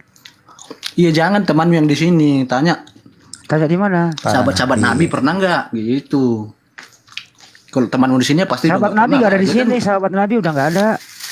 Justru sahabat Nabi yang menulis. Gimana sih lu? Udah meninggal. Berarti nggak bisa baca dan nggak bisa nulis Arab gitu maksudnya kan? Iya nggak bisa. Oh. Berarti jawabanmu nih yang saya pegang nih, bukan jawaban ya pegang aja nggak apa-apa. Sampai sekarang nggak ada tulisannya. Ya dalilnya ada kok. Itu kan di Al-A'raf sama di Al-Ankabut ayat 48 yang bahan dijelaskan itu dalilnya ada. Di Quran itu berarti kayak nama salah. Di Bang Handi nggak salah nguap itu. Ya kalau kayak nama berkata begitu, lu bawa buktinya dulu baru saya tanggapi. Ya siapa tahu kamu yang ngarang. Kan gitu ya. Berarti kata Handi bukan begitu ya berarti untuk jawaban kayak. Iya, siapa tahu kamu yang ngarang terus saya salahkan dia padahal dia nggak ngomong kayak gitu kan artinya lu ngadu domba. Bawa datanya dulu. Mending kamu perdengarkan saya dulu di sini gitu loh. Oke. Nah kalau saya tanya balik, kalau taruh dulu. Kamu buka dulu. Kalau enggak dulu. Kan kamu tanya bukti kan tadi kan. Siapa tahu nanti saya salah kutip dari. Iya. Coba kamu buka. Saya bukan pembuka, saya YouTuber. Saya orang nggak nonton YouTube, saya YouTuber. Oh, udahlah, tutup aja. Saya YouTuber. Nggak boleh mencari, nggak boleh memberikan data. Terus Anda buka ini, buka itu nggak bagus. Anda yang cari. Kan memberikan data, Ya memberikan data Anda yang bawa dong, jangan nyuruh orang. Kalau menurut kamu bro, menurut kamu Yesus itu bisa nulis nggak sih? Dengerin dulu kan siapa tanya. Marlon, Yesus itu kalau Yesus itu bisa baca tulis nggak? Yesus. Menurut saya bisa. Tulisannya mana? Tulisannya tulisan tangan gitu asli maksudnya. Iya. Oh, saya nggak pernah tahu. Nggak ada, berarti nggak bisa. Oh. Ayo. Itu konsepmu begitu berarti? Iya, iyalah harus ada bisa buktinya. begitu. Iya, harus ada buktinya. Perjanjian baru siapa yang nulis? Ntar dulu. Perjanjian baru bisa menulis nggak? Ntar dulu. Perjanjian baru ada yang siapa yang tulis? Abdullah bisa menulis nggak? Abdullah bisa nulis nggak? Abdullah bisa nulis. Teman saya Abdullah bisa nulis. Oh, temanmu, oke. Ini gimana? Oke. Kamu kan mengatakan tadi, ya. Cek. Ya, Boleh ya, saya luruskan tadi pertanyaan saudara kita? Boleh, silakan. Ya, jadi kalau misalnya ada yang mengatakan apakah Rasulullah Muhammad SAW itu buta huruf, itu pertanyaan yang salah. Ya, karena memang Rasulullah tidak pernah diterangkan secara jelas, secara terang bahwa beliau itu adalah buta huruf. Pembandingnya untuk memaknai kalimat ummi itu bisa kita lihat di dalam Al-Quranul Karim. Contoh misalnya di dalam surah Ali Imran salah satunya ayat 20. Di sana dikatakan oleh Allah, wa kullil ladina utul kitaba wal ummiyina aslamtum. Allah menyandingkan dua kata, yaitu kitab, ya, dan juga orang-orang yang buta kitab. Atau terjemahan Indonesia mengatakan orang-orang yang buta huruf. Kenapa dikatakan buta huruf? Karena kitab yang dimaksud di sini adalah Torah, Zabur dan Injil. Maksudnya Rasulullah Muhammad SAW buta Taurat, buta Injil, buta Zabur, buta Mazmur, sehingga tidak mungkinlah kemudian Al-Quran itu dituliskan ketika berbicara tentang apa yang dinarasikan Allah di dalam Taurat, Zabur dan Injil itu adalah hasil contekan. Nah, itu cara menjelaskannya itu begitu. Fa in hajuka fakul aslamtum wajhiya lillahi wa minat taba'ah wa kulil ladina utul kitaba wal ummiyina aslamtum. Kenapa disandingkan antara kata kitab dan wal ummiyin? Karena di situ ada dua. Rasul Muhammad SAW menjelaskan tentang Ibrahim, menjelaskan tentang Nabi Adam, menjelaskan tentang Allah, menjelaskan tentang pewahyuan yang terjadi kepada nabi-nabi terdahulu. Tapi Rasulullah Muhammad SAW buta terhadap kitab-kitab itu. Itulah yang disebut bangsa yang ummi, bangsa yang buta terhadap abjad, terhadap bacaan, terhadap isi kitab-kitab sebelum Al-Quranul Karim. Jadi kalau dikatakan dimaknai buta huruf dalam arti kata Rasulullah betul-betul tidak bisa membaca, buktinya Rasulullah itu pedagang. Sebelum datang wahyu kepadanya beliau pebisnis. Ya, jadi jangan diartikan secara menyeluruh Rasulullah itu memang tidak bisa membaca. Rasulullah bisa membaca. Saya tegaskan, Rasulullah bisa membaca, tapi bukan membaca Ibrani, bukan membaca Aramaik, bukan membaca kitab terdahulu. Rasulullah buta huruf-huruf itu. Makanya Rasulullah itu bukan orang yang bodoh. Betul Bang Handi, beliau itu bukan orang bodoh. Dia adalah manusia yang paling cerdas di atas muka bumi ini yang pernah ada manusia manapun, baik yang dulu pada masanya dan masa sampai di akhir zaman. Rasulullah Muhammad SAW adalah manusia tercerdas. Bayangkan aja Bang, kalau kita lihat kitabnya orang-orang Yahudi yang hari ini mereka adalah orang cerdas, disusun oleh ribuan tahun, oleh berpuluh-puluh manusia konon ceritanya. Tapi coba kita lihat bagaimana narasi yang dibangun dalam kitab Ayub, misalnya langit bertiang, singa makan jerami, dan seterusnya. Banyak ular makan debu dan seterusnya. Apakah itu relevan dengan kebenaran akal? Enggak. Bagaimana dengan Rasulullah? Tanpa penyelidikan, tanpa telaah kasus, tanpa kemudian sidak perpustakaan atau adanya angket dan seterusnya. Rasulullah menguraikan isi alam semesta ini. Berarti dia bukan ummi dalam arti kata buta huruf, tapi ummi dalam arti kata beliau tidak pernah belajar tentang kitab-kitab para nabi. Ini Al-Quran, Bung. Jadi kita kemudian berpacu kepada Al-Quranul Karim. Wa kulil ladzina utul kitaba wal ummiyina aslantum. Dan katakanlah kepada orang-orang yang telah diberi kitab dan kepada orang-orang yang buta huruf. Berarti orang-orang yang diberi kitab dan orang-orang yang buta terhadap kitab tersebut. Demikian teman-teman sekalian. Lanjut monitor lagi. Luar biasa. Saya tanggapi ya.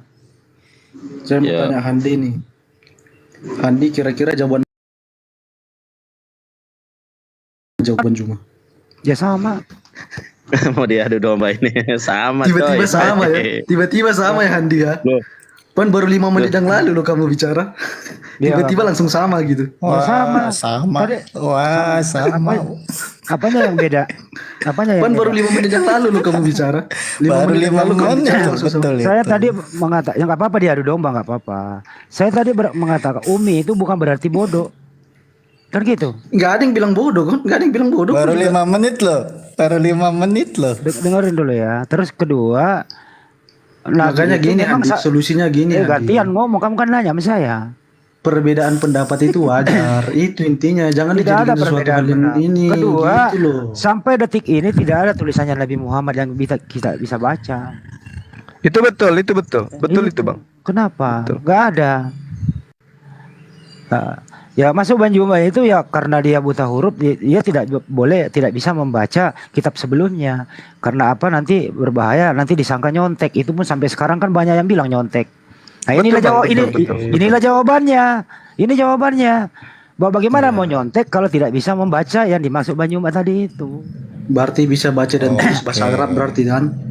Nah, kalau dia berdagang, ya pasti dia cerdas, dia pedagang. Iya, berarti bisa Kenapa bisa baca dan menulis bahasa Arab berarti kan? Jelas bisa, jelas bisa. Jelas Oke, bisa. terima kasih. Ya sudah. Jelas bisa. Karena Taurat dan Injil itu tidak datang dengan bahasa Arab. Berarti Umi yang dimaksud itu terhadap Taurat, Zabur gitu kan maksudnya kan? Dan Ya, lain betul. gitu kan? Umi di sini adalah bangsa jahiliyah, bangsa yang tidak ada nabi yang datang kepada mereka. Dia butuh syariat, dia buta syariat, dia buta konsep ketuhanan, dia buta konsep agama, dia buta tentang konsep kitab suci, tentang rasul, tentang kenabian. Itu jelas itu. Berarti nggak punya. Kalau misalnya Berarti nggak punya kitab ya Bang Suma ya? Kalau misalnya Gimana? Bang Gimana? Suma, lanjut deh siapa nih? Kenapa Gimana? Gong? Kenapa Gong? Nanya apa Gong? Berarti nggak punya agama gitu maksudnya Bang Suma. Nggak punya agama. Agama itu adalah jalan. Baginda Rasulullah Muhammad SAW itu mengikuti konsep Milla Abraham, Milla Ibrahim. Dia tidak menyekutukan Allah. Tidak ada sejarahnya Rasulullah Muhammad SAW sebelum menerima wahyu dia pernah melakukan penyembahan kepada berhala-berhala. Layaknya orang jahiliyah yang ada di sekelilingnya. Itu fakta itu. Maksudku orang-orang jahiliyah itu orang-orang yang tidak punya agama itu ya. Mereka punya keyakinan. Mereka nyembah berhala. Itu agama mereka. Agama itu adalah jalan yang menurut mereka adalah kebenaran. Itu agama. Oke. Iya. Bang Juma. Oke, bro. Kalau misalnya ada yang bilang kata Umi yang dimaksud itu siapa yang bilang? Adalah ini bermisal-misal nggak boleh. Siapa yang bilang? Pada Al-Quran itu salah nggak? Siapa yang bilang? Begini Bang, kalau yang saya pahami sebagai orang yang masih awam belajar ya, kata Umi dengan Ummi itu beda. Kalau Umi itu diarti ibu, induk atau pemimpin. Kalau Ummi itu boleh dikatakan orang yang tidak paham, orang yang tidak ngerti, orang yang tidak punya kepiawaian di dalam menjelaskan kitab. Itu Ummi. Di situ menggunakan huruf tasydid. Ya, itu pemahaman awam saya gitu. Berarti ya, Ummi yang dimaksud itu bukan merujuk pada Al-Quran kan Bang? Yes. Oke. Makanya ayatnya ayat yang tadi saya jelaskan udah jelas itu. Al-Quran surah Ali Imran ayat 20.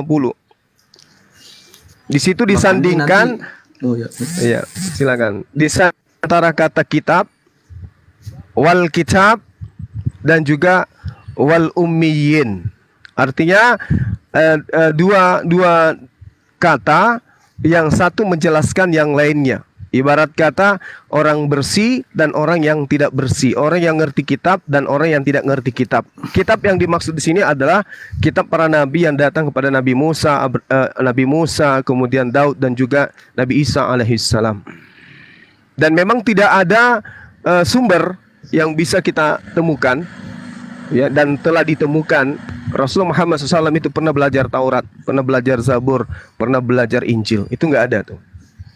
Sehebat-hebatnya orang yang kemudian ingin menjatuhkan Islam tidak akan mampu menemukan satu sumber di antara 1400 tahun sampai hari ini di mana Rasulullah belajar kitab sebelumnya.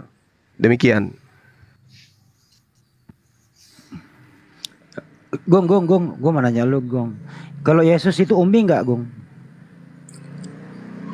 Kagak lah. Berarti bisa nulis dia? Kenapa? Berarti bisa menulis, bisa membaca. Dia bisa baca. Bisa dia nulis. bisa nulis karena dia itu belajar juga. Ya, boleh nggak kita gantian bertanya, Bang Handi? Boleh. Satu aja pertanyaan. Abang. Boleh. Iya, Abang. Oke. Abang saya ini Abang Marlon dengan Pendeta Agung Yayawan Binatang-Binatang. Seingat saya ya. Oke. Nah, sekarang saya ingin bertanya kepada saudara.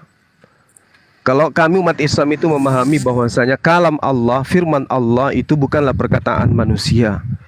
Dan itu tidak diambil dari sumber-sumber di luar daripada Al-Quran yang asalnya dari tulisan atau tafsiran atau pemahaman atau uraian yang lepas daripada wahyu Allah. Nah, sama seperti yang saya katakan tadi bahwasanya Rasulullah Muhammad SAW itu adalah ummi, dia tidak ngerti kitab-kitab sebelumnya. Nah, saya ingin bertanya tentang kitab saudara. Di dalam Yohanes 4 nomor 37 ya. Sebab dalam hal ini benarlah peribahasa yang berbunyi, seorang menabur dan yang seorang menuai. Pertanyaan saya, kalau ini perkataan Yesus, ini Yesus mengutip firman Tuhan atau mengutip peribahasa? Kita kedepankan kejujuran supaya keselamatan itu bisa kita raih. Karena hanya dengan akal kita bisa menemukan kebenaran yang hakiki. Sekali lagi Yohanes 4 nomor 37, sebab dalam hal ini benarlah peribahasa yang berbunyi, yang seorang menabur dan yang lain menuai. Pertanyaan saya, apakah Yesus ini menyampaikan firman Tuhan atau mengutip peribahasa? Silakan.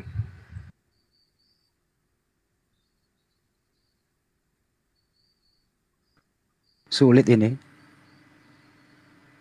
Apalagi 38-nya tuh. Yohanes berapa tadi? Maaf, berapa? Saya lagi cari datanya nih. 37.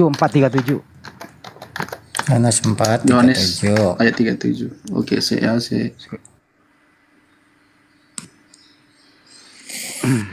38-nya lebih parah itu.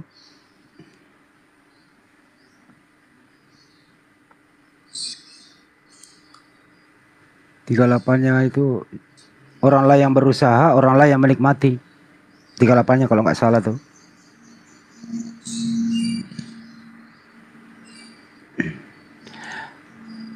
Susah amat sih lu bro ketemu data di Bible. Makanya besok-besok hafal. Kita bukan fokus penghafalan soalnya, kita lebih fokus pemaknaan. Suaranya kecil, Bang. Dia nggak fokus penghafalan tapi fokus pemaknaan. Kata jawabannya begitu. Kalau 38-nya lebih parah, aku mengutus kamu untuk menuai apa yang tidak kamu usahakan. Orang lain berusaha dan kamu datang memetik hasil usaha mereka. Buset.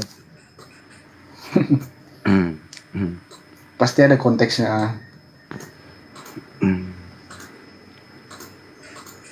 Peribahasa ini. Cuma tadi gimana? Maaf, bisa diulang pertanyaan Juma. Diulang banyak pertanyaannya katanya. Itu Yesus mengutip dari firman Tuhan. Kan Yesus mengatakan, aku tidak berkata-kata dari diriku sendiri. Apa yang aku katakan adalah apa yang diperintahkan untuk aku katakan. Pertanyaan saya, itu firman Tuhan atau peribahasa yang dikutip oleh Yesus? Silakan.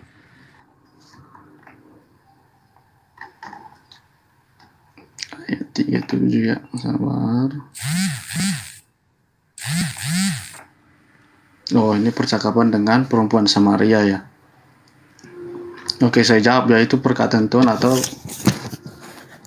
kutipan gitu ya. Kalau dari kalimatnya ini menunjukkan Yesus mengutip ya, tapi kalau ditanya mengutip dari teks yang mana, saya kurang tahu. Saya harus butuh waktu cari informasinya. Tapi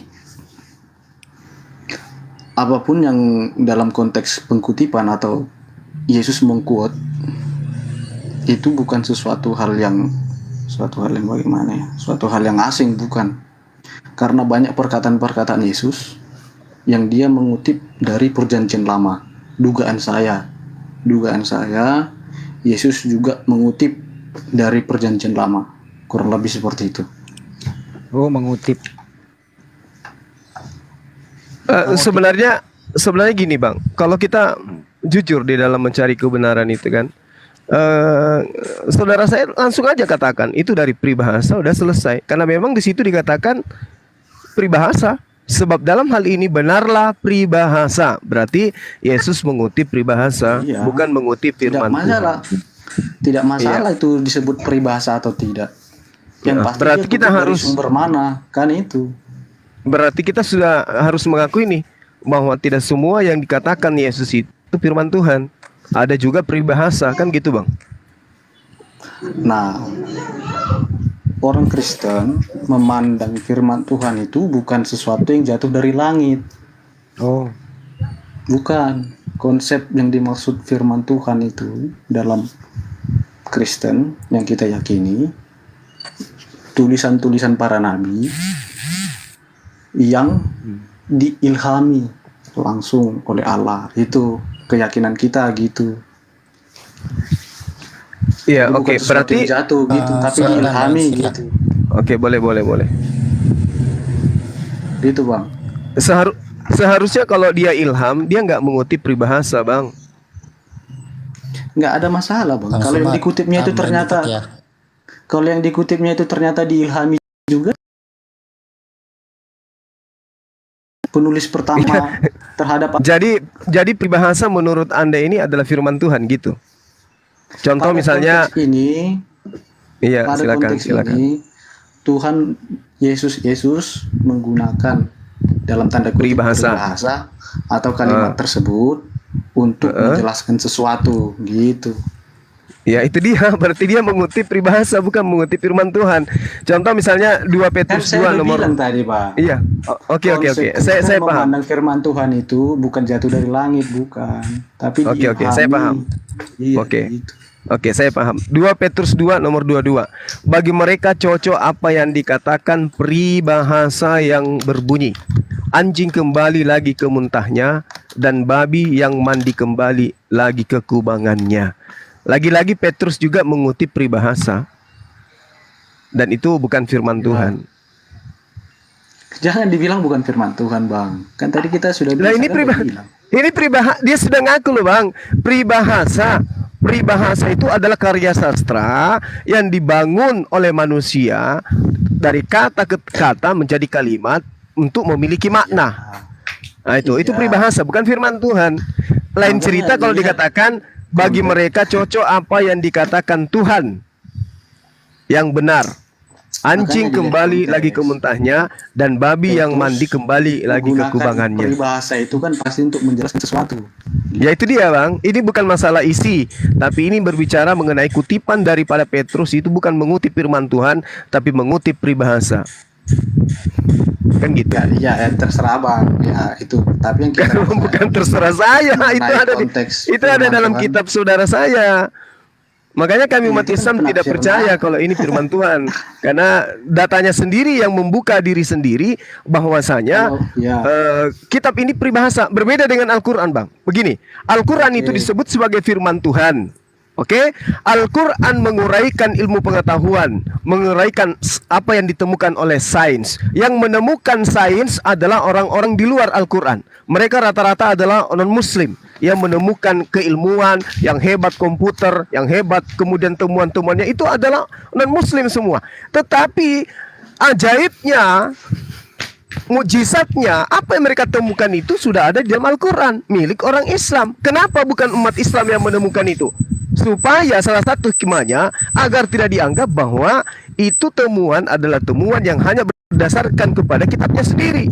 Tetapi kalau yang non-muslim yang menemukan, maka itulah nyata bukti bagi orang-orang yang berakal Al-Quran itu adalah kalam dari langit, bukan narasi yang dibangun oleh orang yang ummi yang tadi. Silakan. Oke, saya lanjut ya Bang ya. Al-Quran diturunkan kepada Muhammad, itu Allah langsung berbicara kepada Muhammad atau melalui perantara? Iya, betul. Melalui perantara gimana? Atau melalui perantara atau Allah bicara langsung, Bang? Melalui perantara, Bang. Melalui perantara. Kalau saya bilang Muhammad mengutip perkataan perantaranya Al-Quran, gimana? Setuju nggak, Bang? Oh iya, setuju. Karena memang Al-Quran itu kutipan ya Bang ya? Ya, kutipan dari firman Tuhan yang diwahyukan oleh Allah ya, melalui betul. Iya. Bukan, tapi bukan kutipan peribahasa ya, bukan kutipan peribahasa ya. Bang, itu masalahnya. Apanya yang itu, Bang? Abang meyakini kutipan itu Al-Quran peribahasa. Oh, jelas. Iya jelas. Ya kan, iya. Sama halnya kita meyakini yang di Alkitab. Oh enggak, salah. Anda salah. Iya. Gimana sih? Tolong tunjukkan kepada saya di mana di dalam Al-Quran dikatakan benarlah peribahasa yang mengatakan ini. Di mana itu? Ada nggak, Bang? Untuk kita begini saudaraku. Enggak. Saya enggak maksa. Saya sudah paham Kristen itu adalah 1 Korintus 4 nomor 10. Udah paham saya. Oke? Bahkan saya menguraikan sebelum Abang masuk, saya sudah menguraikan. Kami Kristen itu bodoh. 1 Korintus 4 nomor 10. Al-Quran itu merupakan kutipan, Abang setuju enggak? Kalau yang dikatakan Bang, kalau dikatakan itu kutipan, ya, sementara Al-Quran itu diimlakkan. Kul man kana aduwwan li Jibril fa innahu nazzalahu ala qalbika bi idznillah. Malaikat Jibril kemudian menyampaikan firman kepada baginda Rasulullah Muhammad SAW. Kenapa bisa demikian? Karena Al-Quran mengatakan wa ma kana li basyarin ayyukallimahullahu illa wahya aw min wara hijaban aw yursila rasulah. Jadi dari semua firman yang bukan cuma Rasulullah, semua nabi ketika mereka menerima wahyu itu dari 3 unsur. Pertama dari malaikat, dari tabir dan penglihatan mereka.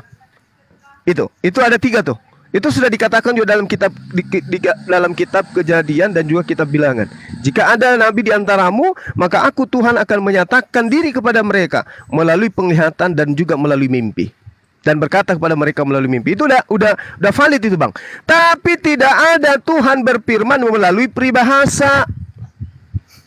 Sepakat kita ya? Sepakat ya? Tuhan tidak pernah berfirman melalui peribahasa ya. Tuhan berfirman melalui perantaraan malaikat. Abraham melalui malaikat. Semua. Yesus pun mendapat dari malaikat. Nah, sementara yang ada di dalam kitab saudara melalui peribahasa. Masalahnya di situ, Bang. Silakan Bang Handi. Ya, nanggapin dikit ya.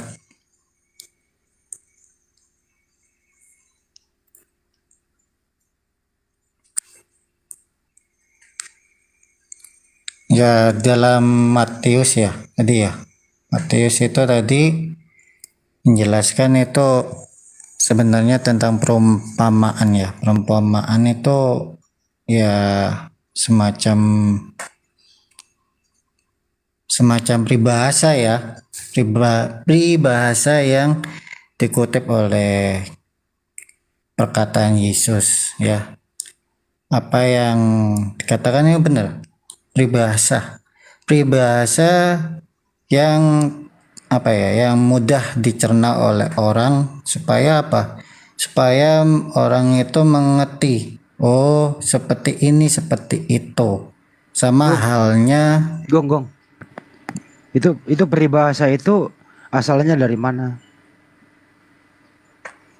Dari manusia. Bukan dari perkataan Tuhan. Manusia. Bukan dari Tuhan. Perkataan manusia itu dari mana? Dari mana? Perkataan manusia itu ya dari Tuhan sendiri. Tuhan dalam memberikan hikmat dan manusia bisa belajar Ya bisa belajar melalui apa yang firman-Nya itu katakan gitu. Berarti Tuhanmu menurunkan peribahasa ke manusia. Iya kan namanya Yesus mengajarkan manusia supaya manusia tidak tersesat gitu. Dengan peribahasa itu tidak tersesat.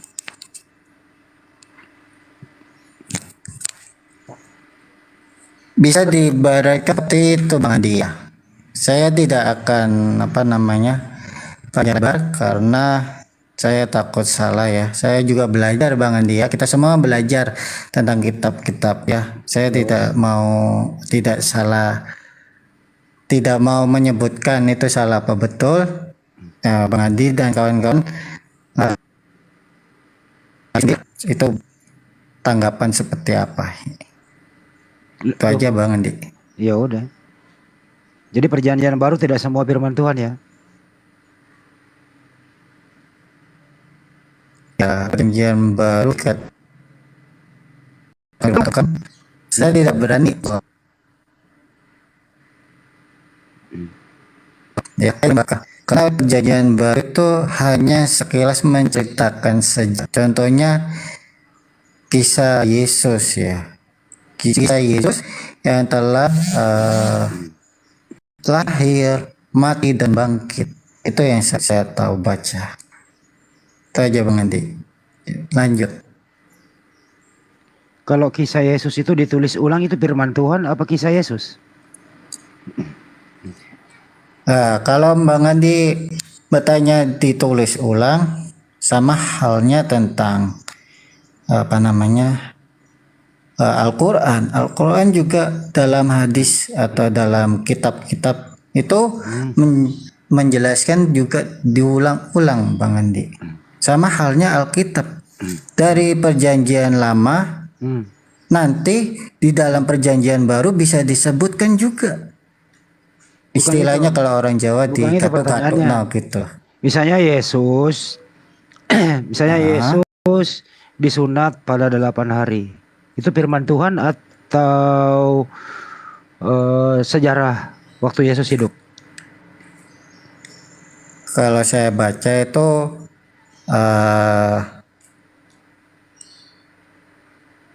catatan nabi-nabi ya. Catatan nabi-nabi itu firman Tuhan atau bukan? Catatan nabi firman Tuhan atau bukan? Ya, catatan nabi-nabi itu ya bisa jadi wahyu yang Tuhan berikan supaya kita disunat. Contohnya seperti itu. Supaya kita memuji Tuhan seperti itu. Lu udah makan, Gong? Hah? Lu udah makan? Belum nih. Pantas. Sakit dong. Lu udah disunat belum? Kalau itu kan lu tahu ceritanya. Semuanya orang juga tahu juga ceritanya. Katanya apa? Pak Dezul juga tahu. Lu kan tahu juga kan. Kalau lu disunat Yesus tidak berguna loh bagimu. Gimana tuh?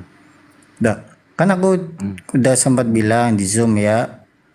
Di Zoom aku bilang gini. Aku itu dari lahir kulit arinya tidak ada, alias sudah kayak disunat gitu.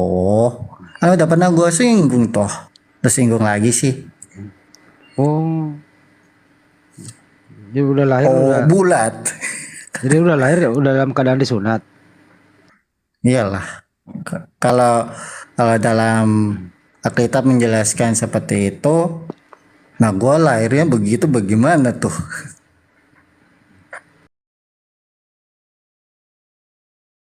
Ya kalaupun sisa-sisa kulit itu gitu. Dibawa kemana? Kira-kira dibawa ke bengkel apa dibawa ke klinik? Di klinik lah, masa di bengkel, emangnya mobil. Ya, kali-kali diamplas dulu, baru didempul, baru didongkrak gitu, baru dipilok. Itu kalau mesin itu.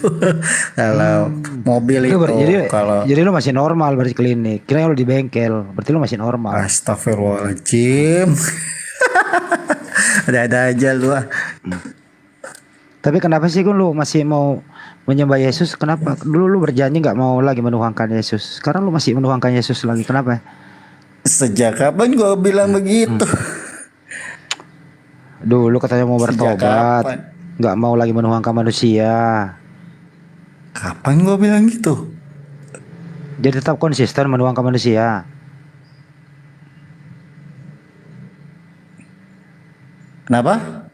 Jadi tetap bersih ke kuku gitu, menuhankan manusia. Iyalah sesuai apa yang dianjurkan dalam kitab saya. Demikian dan dengan kamu sama Bang Zuma yang lainnya begitu. Tapi Yesus kan manusia, dia bukan Tuhan. Kenapa lu tuhankan? Nah, di dalam Alkitab diterangkan dia bisa jadi Tuhan, dia bisa jadi manusia. Buset, bisa jadi. Kenapa selalu bisa? Iya, namanya aja kun fayakun. Tanya Bang Marlon itu, pasti dia tahu tuh.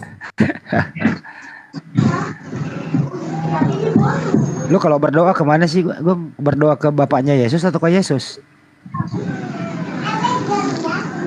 Kalau aku pakai kata doa dalam pakai kata Yahweh, bukan pakai Yesus ataupun Bapak. Oh jadi lu nggak berdoa ke Yesus ya? Ya kalau saya menginjili pakai kata Yesus, tapi kalau saya tidak. Loh, gimana kok mendua? Karena saya tidak mau saat ya Bang Andi ya. Jadi saya hanya mendoakan orang yang percaya Kristus. Itu aja. Yang mengabulkan doa kamu siapa sih, Kung?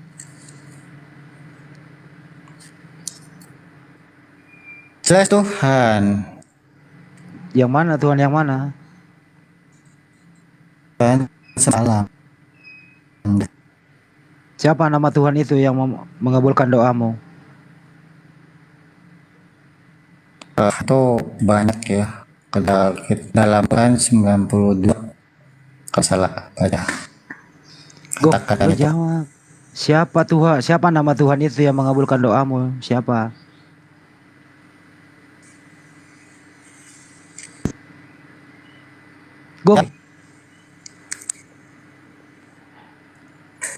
Gong. Hey. Siapa nama Yahweh. Tuhan yang Oh iya, bukan Yesus ya? Yahweh. Bukan Yesus. Aku pakai Yahweh. Bukan. Berarti bukan Yesus. Kalau ada yang pakai Yesus ya silakan monggo. Kalau ada yang kata Yesus silakan monggo. Yahweh sama Yesus Pakai sama atau beda? Yahweh. Yahweh sama Yesus sama atau beda? Kemungkinan sih sama. Kemungkinan. Lu ada-ada aja kalau ngomong. Iya, aku nggak pernah menyalahkan ya. Mau sama apa enggak ya. Tapi saya bisa kata kenapa lu mungkin. jawab kemungkinan lu? Ada-ada aja lu, Gong. Iya, kan aku kan sesuai apa yang orang percaya. Kalau percaya sama Yesus ya udah Yesus, kalau sama Yahweh ya udah Yahweh gitu. Iya, menurut lu Yesus sama Yahweh sama atau beda? Sama. Oh, sama. Sama, dia punya sifat ya, dia punya apa namanya kekuasaan gitu. Oh. Yahweh punya fisik nggak? Nggak punya, kagak punya. Kalau lah. Yesus punya, Yesus punya nggak? Yesus punya fisik ya, tahu sendiri lah. Berarti beda dong. Kenapa? Berarti beda dong, satu punya fisik, satu tidak. Berarti beda. Ya mungkin di dalam Alkitab mencatat Yesus adalah Tuhan, dia mempunyai suatu kesamaan dengan Yahweh sendiri. Di dalam sisi lain juga dia Yesus itu ya punya fisik, yaitu menjelma menjadi manusia begitu. Ya berarti beda dong. Yesus di surga kan ada fisiknya, Gung. Ya selalu lah. Terserah lu lah. Ya kan Yesus. Kan ini kan pemahaman gua. Ini kan pemahaman gua, Pak. Iya, gua nggak maksain lu. Jadi Yesus di surga punya fisik. Kalau Yahweh tidak, berarti ada dua yang berbeda, Gong. Gimana tuh? Ya begitu. Pusing lu. Enggak pusing, santai aja. Iya, Yaman atau Yahweh yang tidak punya fisik. Yahweh yang tidak punya fisik. Ya, berarti lu gak menuhankan Yesus dong kok gitu. Tidak toh? Ya, Bang Marlon nanti bisa nyambung mungkin ya. Kalau takutnya Bang Marlon bingung ini. Sorry saya lagi biarin ya.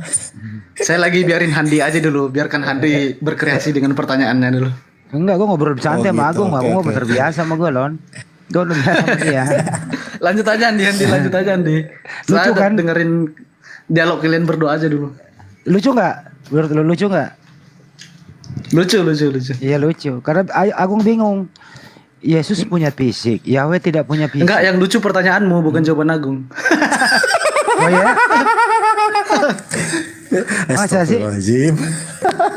Berarti kalau pertanyaan saya lucu, berarti Yesus nggak punya fisik dong kalau gitu. Lucu dalam arti kamu tidak paham, makanya muncul pertanyaan begitu. Itu maksud saya lucu. Lanjutlah Bang Marlon, aku ada kegiatan lain. Tapi Agung tambah bingung malah, nggak bisa menjelaskan itu. Nggak apa-apa, Pak Agung mungkin masih tahap belajar. Jadi jangan Pak Agung cari. Jangan Pak Agung, bro. Apa ya? Doktor S3 teologi aja kalau ditanya kayak gini, ini jangan ditanya. Ini kan pertanyaan kelas anak SD. Nah gimana ceritanya kalau anak pulang sekolah? Pak, aku mau nanya Pak, Tuhan kita yang mana sih Pak? Yesus atau Bapak? Saya nggak heran lo. Andi nggak heran lo misalnya kalau masih banyak kebingungan gitu. Karena gimana? Lulusan kamu jadi dokter juga nggak menjamin kamu bisa paham gitu. Ya iya. Kan udah ada buktinya. Buktinya S3 banyak yang nggak bisa jawab. Bang Andi S3 sudah S3 Bang Andi. Enggak, dokter teologi S3 juga nggak bisa jawab itu. Kamu tahu nggak siapa lagi nggak bisa jawab Andi? Banyak semua nggak bisa. Semua ada yang lulusan Bang Nursena gimana menurut lo? Saya pernah nanya. Bang Nursena gimana menurut lo? Wah, lebih parah dia, nggak bisa jawab. Gimana tuh Bang Marlon tuh? Gimana bisa gini ya saya kasih cluenya ya. Yesus itu kan punya fisik di bumi yang pernah dipakai aktivitas. Dia terangkat ke surga, kan kuburannya kosong tuh. Jadi fisiknya di bumi nggak ada yang tertinggal kecuali bekas kulupnya yang pernah dipotong. Naiklah ke surga, duduk di sebelah kanan Bapa. Dia punya fisik di surga. Sekarang fisiknya itu jenis kelamin laki-laki. Yang ada Tuhan kan ini kembanyol aja sih. Dengerin dulu. Nah setelah sampai di surga, Markus 16-19 tuh, Yesus kan laki-laki nih di surga nih, ada fisiknya. Kecuali ada kuburan, terisi nggak ada. Jadi terangkat semua. Sampailah dia di surga. Jadi Yesus di surga itu duduk di sebelah kanan Bapaknya itu. Yesus punya fisik, sedangkan Bapaknya itu tidak punya fisik. Nah, ini ada dua oknum. Yang mana yang lu tuhankan? Nah, pendeta S3 doktor juga apapun gak bisa jawab. Gak bisa. Gimana jawabnya itu? Saya ini S3. Saya ini lulusan S3 Haifa Israel. Buis, mantap Pak. Dan Leiden Belanda. Buis. Lu banyak banget kuliah lu. Waduh, mantap. Israel, Belanda. Enggak sekalian ke Ethiopia lu. Iya. Leiden Belanda. Oke Bang Andi, lanjut aja ya. Aku tak turun ya. Mau ada aktivitas. Israel. Nah terus gimana tuh jawabnya kira-kira kalau anak kecil nanya tuh, Pak yang mana sih yang kita tuhankan Pak? Nah Yesus ada fisiknya. Anak kecilnya namanya siapa nih? Anaknya namanya Torosogi. Namanya siapa? Torosogi.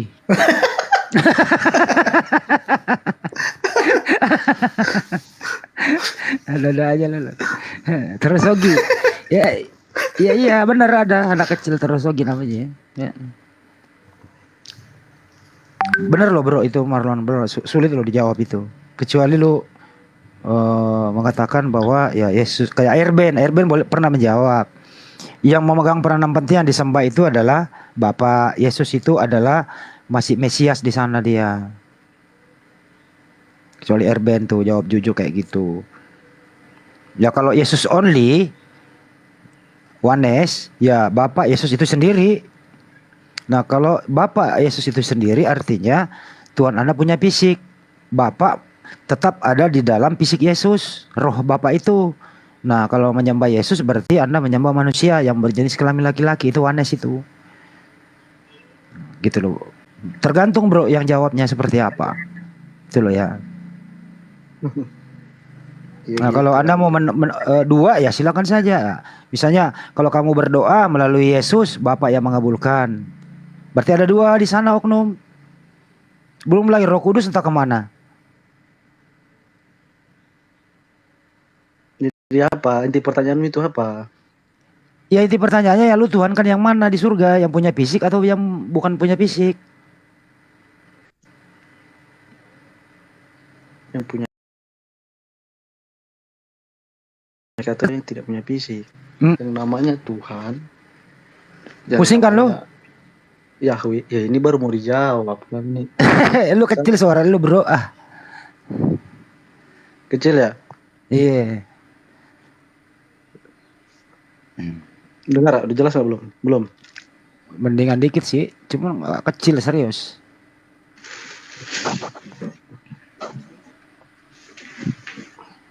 Lu tahu kan Yesus sama fisiknya terangkat ke surga? Lu baca Markus 16:19 deh. Ya. Teman-teman Kristen itu 500 orang menyaksikan dia terangkat sama fisiknya. Jadi Tuhan lu sekarang di surga itu kalau lu menuhankan Yesus, ya lu menuhankan Yesus yang berjenis kelamin laki-laki. Belum lagi kalau kita tanya, apakah fisik Yesus di surga mengalami penuaan? Karena udah 2000 tahun. Ya gitu Handi, memahaminya nggak begitu. Enggak, saya nggak memahami, saya bertanya, saya nggak jelasin. Nggak bertanya, jelasin gimana sih maksudnya? Saya bertanya, nggak menjelaskan. Kan Yesus terangkat ke surga 2000 tahun yang lalu sama fisiknya. Ya. Apa setelah sampai di surga itu fisik ini mengalami penuaan atau tetap dia berumur 33 tahun gitu? Apakah yang lu tuhankan ini yang jenis kelamin laki-laki atau yang lu tuhankan adalah bapaknya Yesus? Atau lu satuin? Kan banyak pilihan bro. Iya begini Andi. Banyak pilihan. Sepengetahuan saya nih. Sepengetahuan saya, Yesus yang sekarang berada di surga itu, dia itu menggunakan tubuh kemuliaan namanya. Nah, tubuh kemuliaan di sini apakah sama dengan tubuh fisik manusia? Sepertinya tidak sama menurut pengetahuan saya. Jadi jangan ditafsirkan tubuh kemuliaan ini seakan-akan tubuh seperti manusia, tubuh fisik serupa 100% dengan manusia. Nggak ada yang tahu. Seperti apa itu? Seperti apa itu tubuh kemuliaan? Dari mana? Kita menggunakan tubuh kemuliaan kecil banget. Tubuh kemuliaannya makan nasi, makan itu ikan goreng Bang Andi. Kan dia makan dulu bro. Katanya nggak sama dengan manusia biasa. Iya. Itu makan ikan goreng itu. Manusia biasa juga makan ikan goreng kan?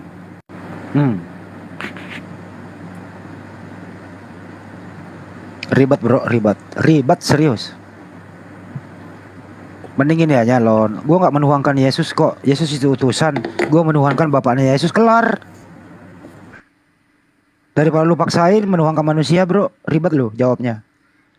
Bener ya, cuman saya berbagi lo ya. Gak apa-apa lu tetap Kristen, tapi Kristen sebagaimana yang pernah diajarkan Yesus. Seperti saudara kita SSJ, Saksi Yehova dengan Unitarian. Asik dia kalau berdiskusi sama kita. Tapi sepanjang orang menuhankan Yesus ribet jadinya. Soalnya dia punya fisik menghalangi itu loh. Kenapa ya? Karena memang kuburannya kosong, itu masalahnya. Bangkit dikira hantu. Kata Yesus, aku ini bukan hantu. Hantu tidak punya daging, tidak punya tulang, belum dipercaya. Kalau masih Anda nggak percaya, ada makanan apa di situ? Dikasih ikan goreng, artinya fisik. Habis makan, beraktivitas, menurut teman Kristen 40 hari di bumi, terangkat disaksikan semua oleh orang. Berarti ada fisik yang dilihat orang terangkat. Sebagaimana yang diterangkan oleh Wahyu 19:7. Ditulis di sana Wahyu, Yohanes menulis nih di Pulau Patmos. Di jubah dan di pahanya tertulis raja segala raja. Berarti dia punya paha. Ada tulisannya di sana. Berarti punya fisik. Nah, kalau kau menuhankan Yesus sekarang, kamu memahami Wahyu itu jangan begitu. Kitab Wahyu itu jangan pahaminya begitu. Gimana? Udah jelas itu loh. Di pahanya dan di jubahnya tertulis raja segala raja. No, berarti maksudmu itu punya paha gitu maksudmu? Ya orang ngomong kayak gitu tertulis. Kalau di Al-Quran ditulis tuh Allah punya tangan, berarti Allah punya tangan. Ya itu berbeda pengertiannya di sini. Nah itu Handi. Jadi menurut kamu itu berbeda. Menurut kamu itu Yesus tidak punya paha di surga? Bukan konteks memahami punya atau tidak. Enggak, saya mau nanya dulu. Yesus di surga itu kitab Wahyu itu. Wahyu ya itu udah. Bagaimana gaya penulisannya begitu? Ya udah kalau begitu Yesus di surga punya paha. Apakah itu literate atau ada makna kiasan di situ? Itu maksudnya. Oke, makna kiasan. Apakah Yesus di surga itu punya paha beneran atau paha kiasan di surga? Saya tidak tahu di surga. Tadi saya sejauh pengetahuan saya bilang tubuh kemuliaan. Apakah itu tubuh sama kayak manusia?